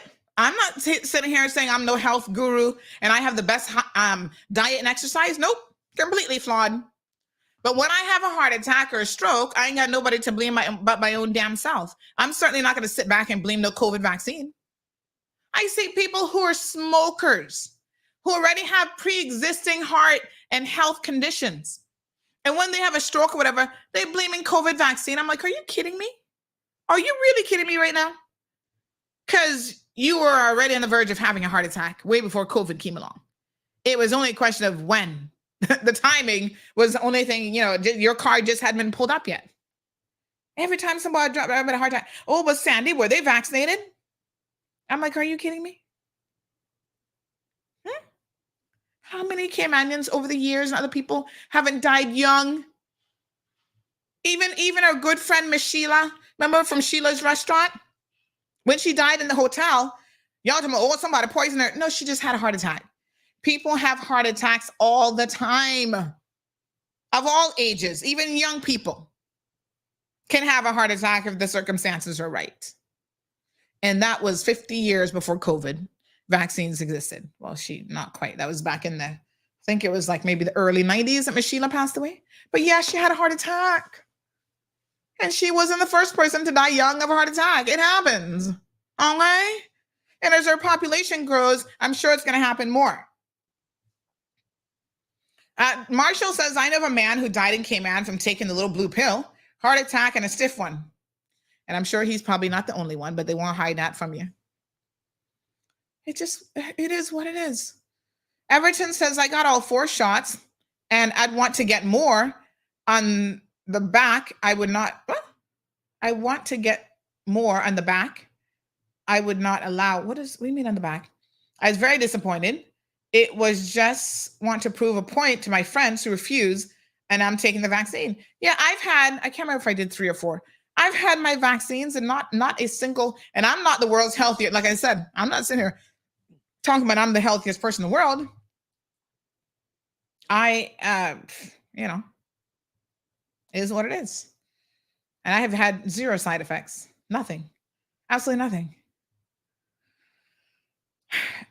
Just me So it says a funeral home on island have a record of how many of those died last year and this year who've been vaccinated. Again, the HSA maintains and keeps a record of the side effects. That's not the funeral home's job, but they keep a record of all of this information. And I can tell you that the last time we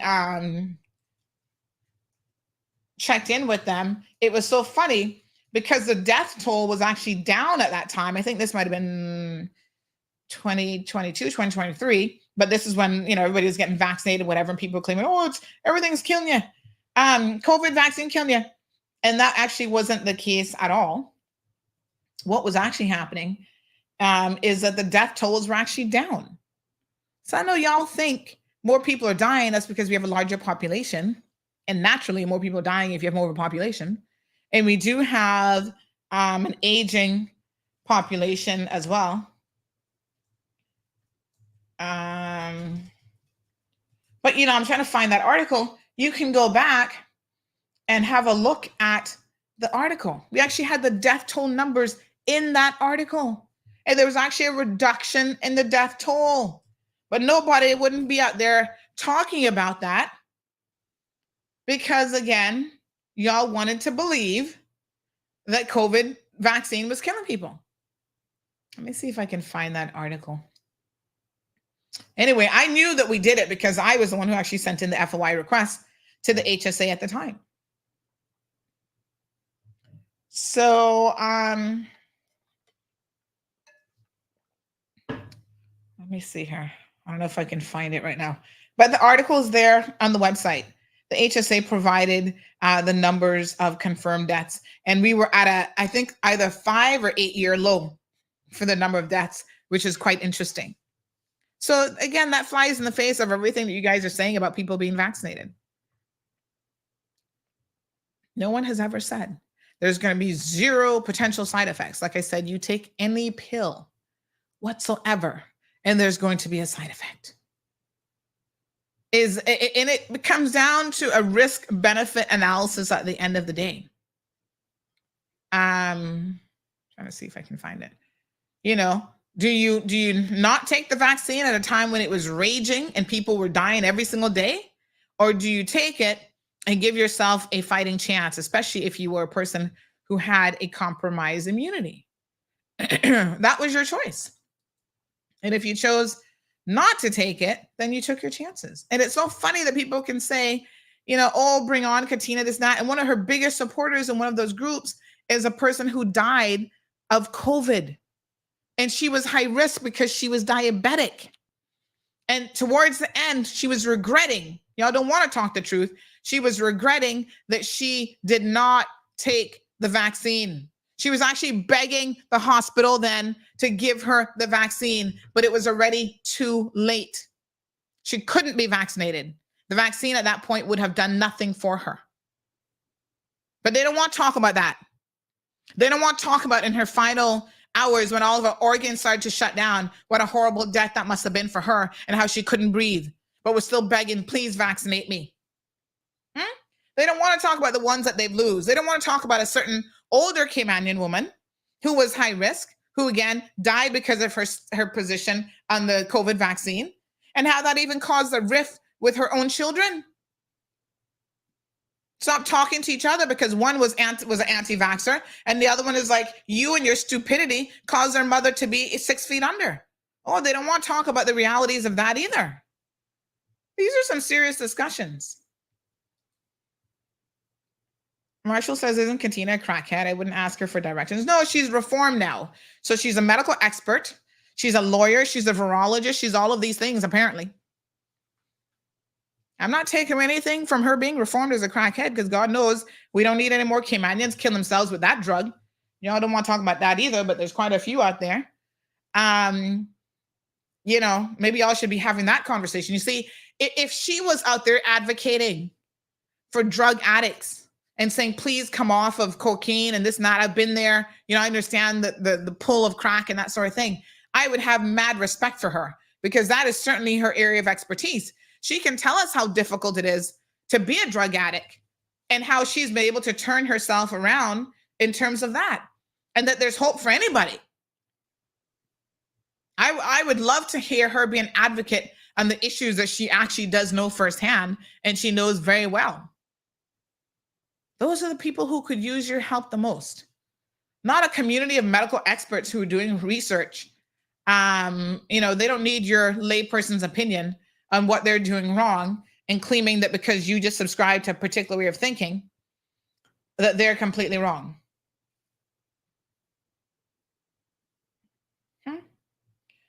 What a hot mess. Anyway, Mr. Manderson isn't available today. He's off to Youth Parliament.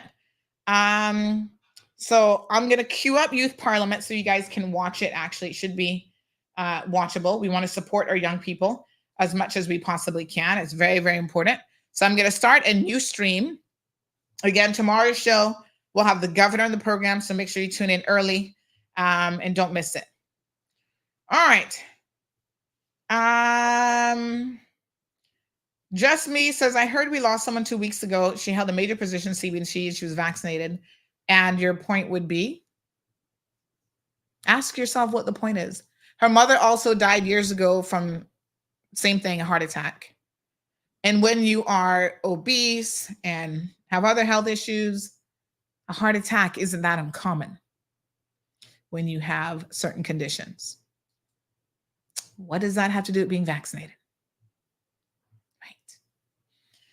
Okay, folks. Thank you guys so much as usual for tuning into the program. We'll see you guys tomorrow morning, 7:30, bright and early. Have a good day. Thank you for tuning in to another episode of The Cold Hard Truth on Bobo 89.1 FM. Cayman's #1 talk show is live weekdays from 7:30 a.m. Never miss an episode again. Watch anytime on CMR's Facebook and YouTube channels for the latest show episodes. Don't forget to follow us online on our social media channels. And visit CaymanMarlRoad.com for all the latest news and community happenings.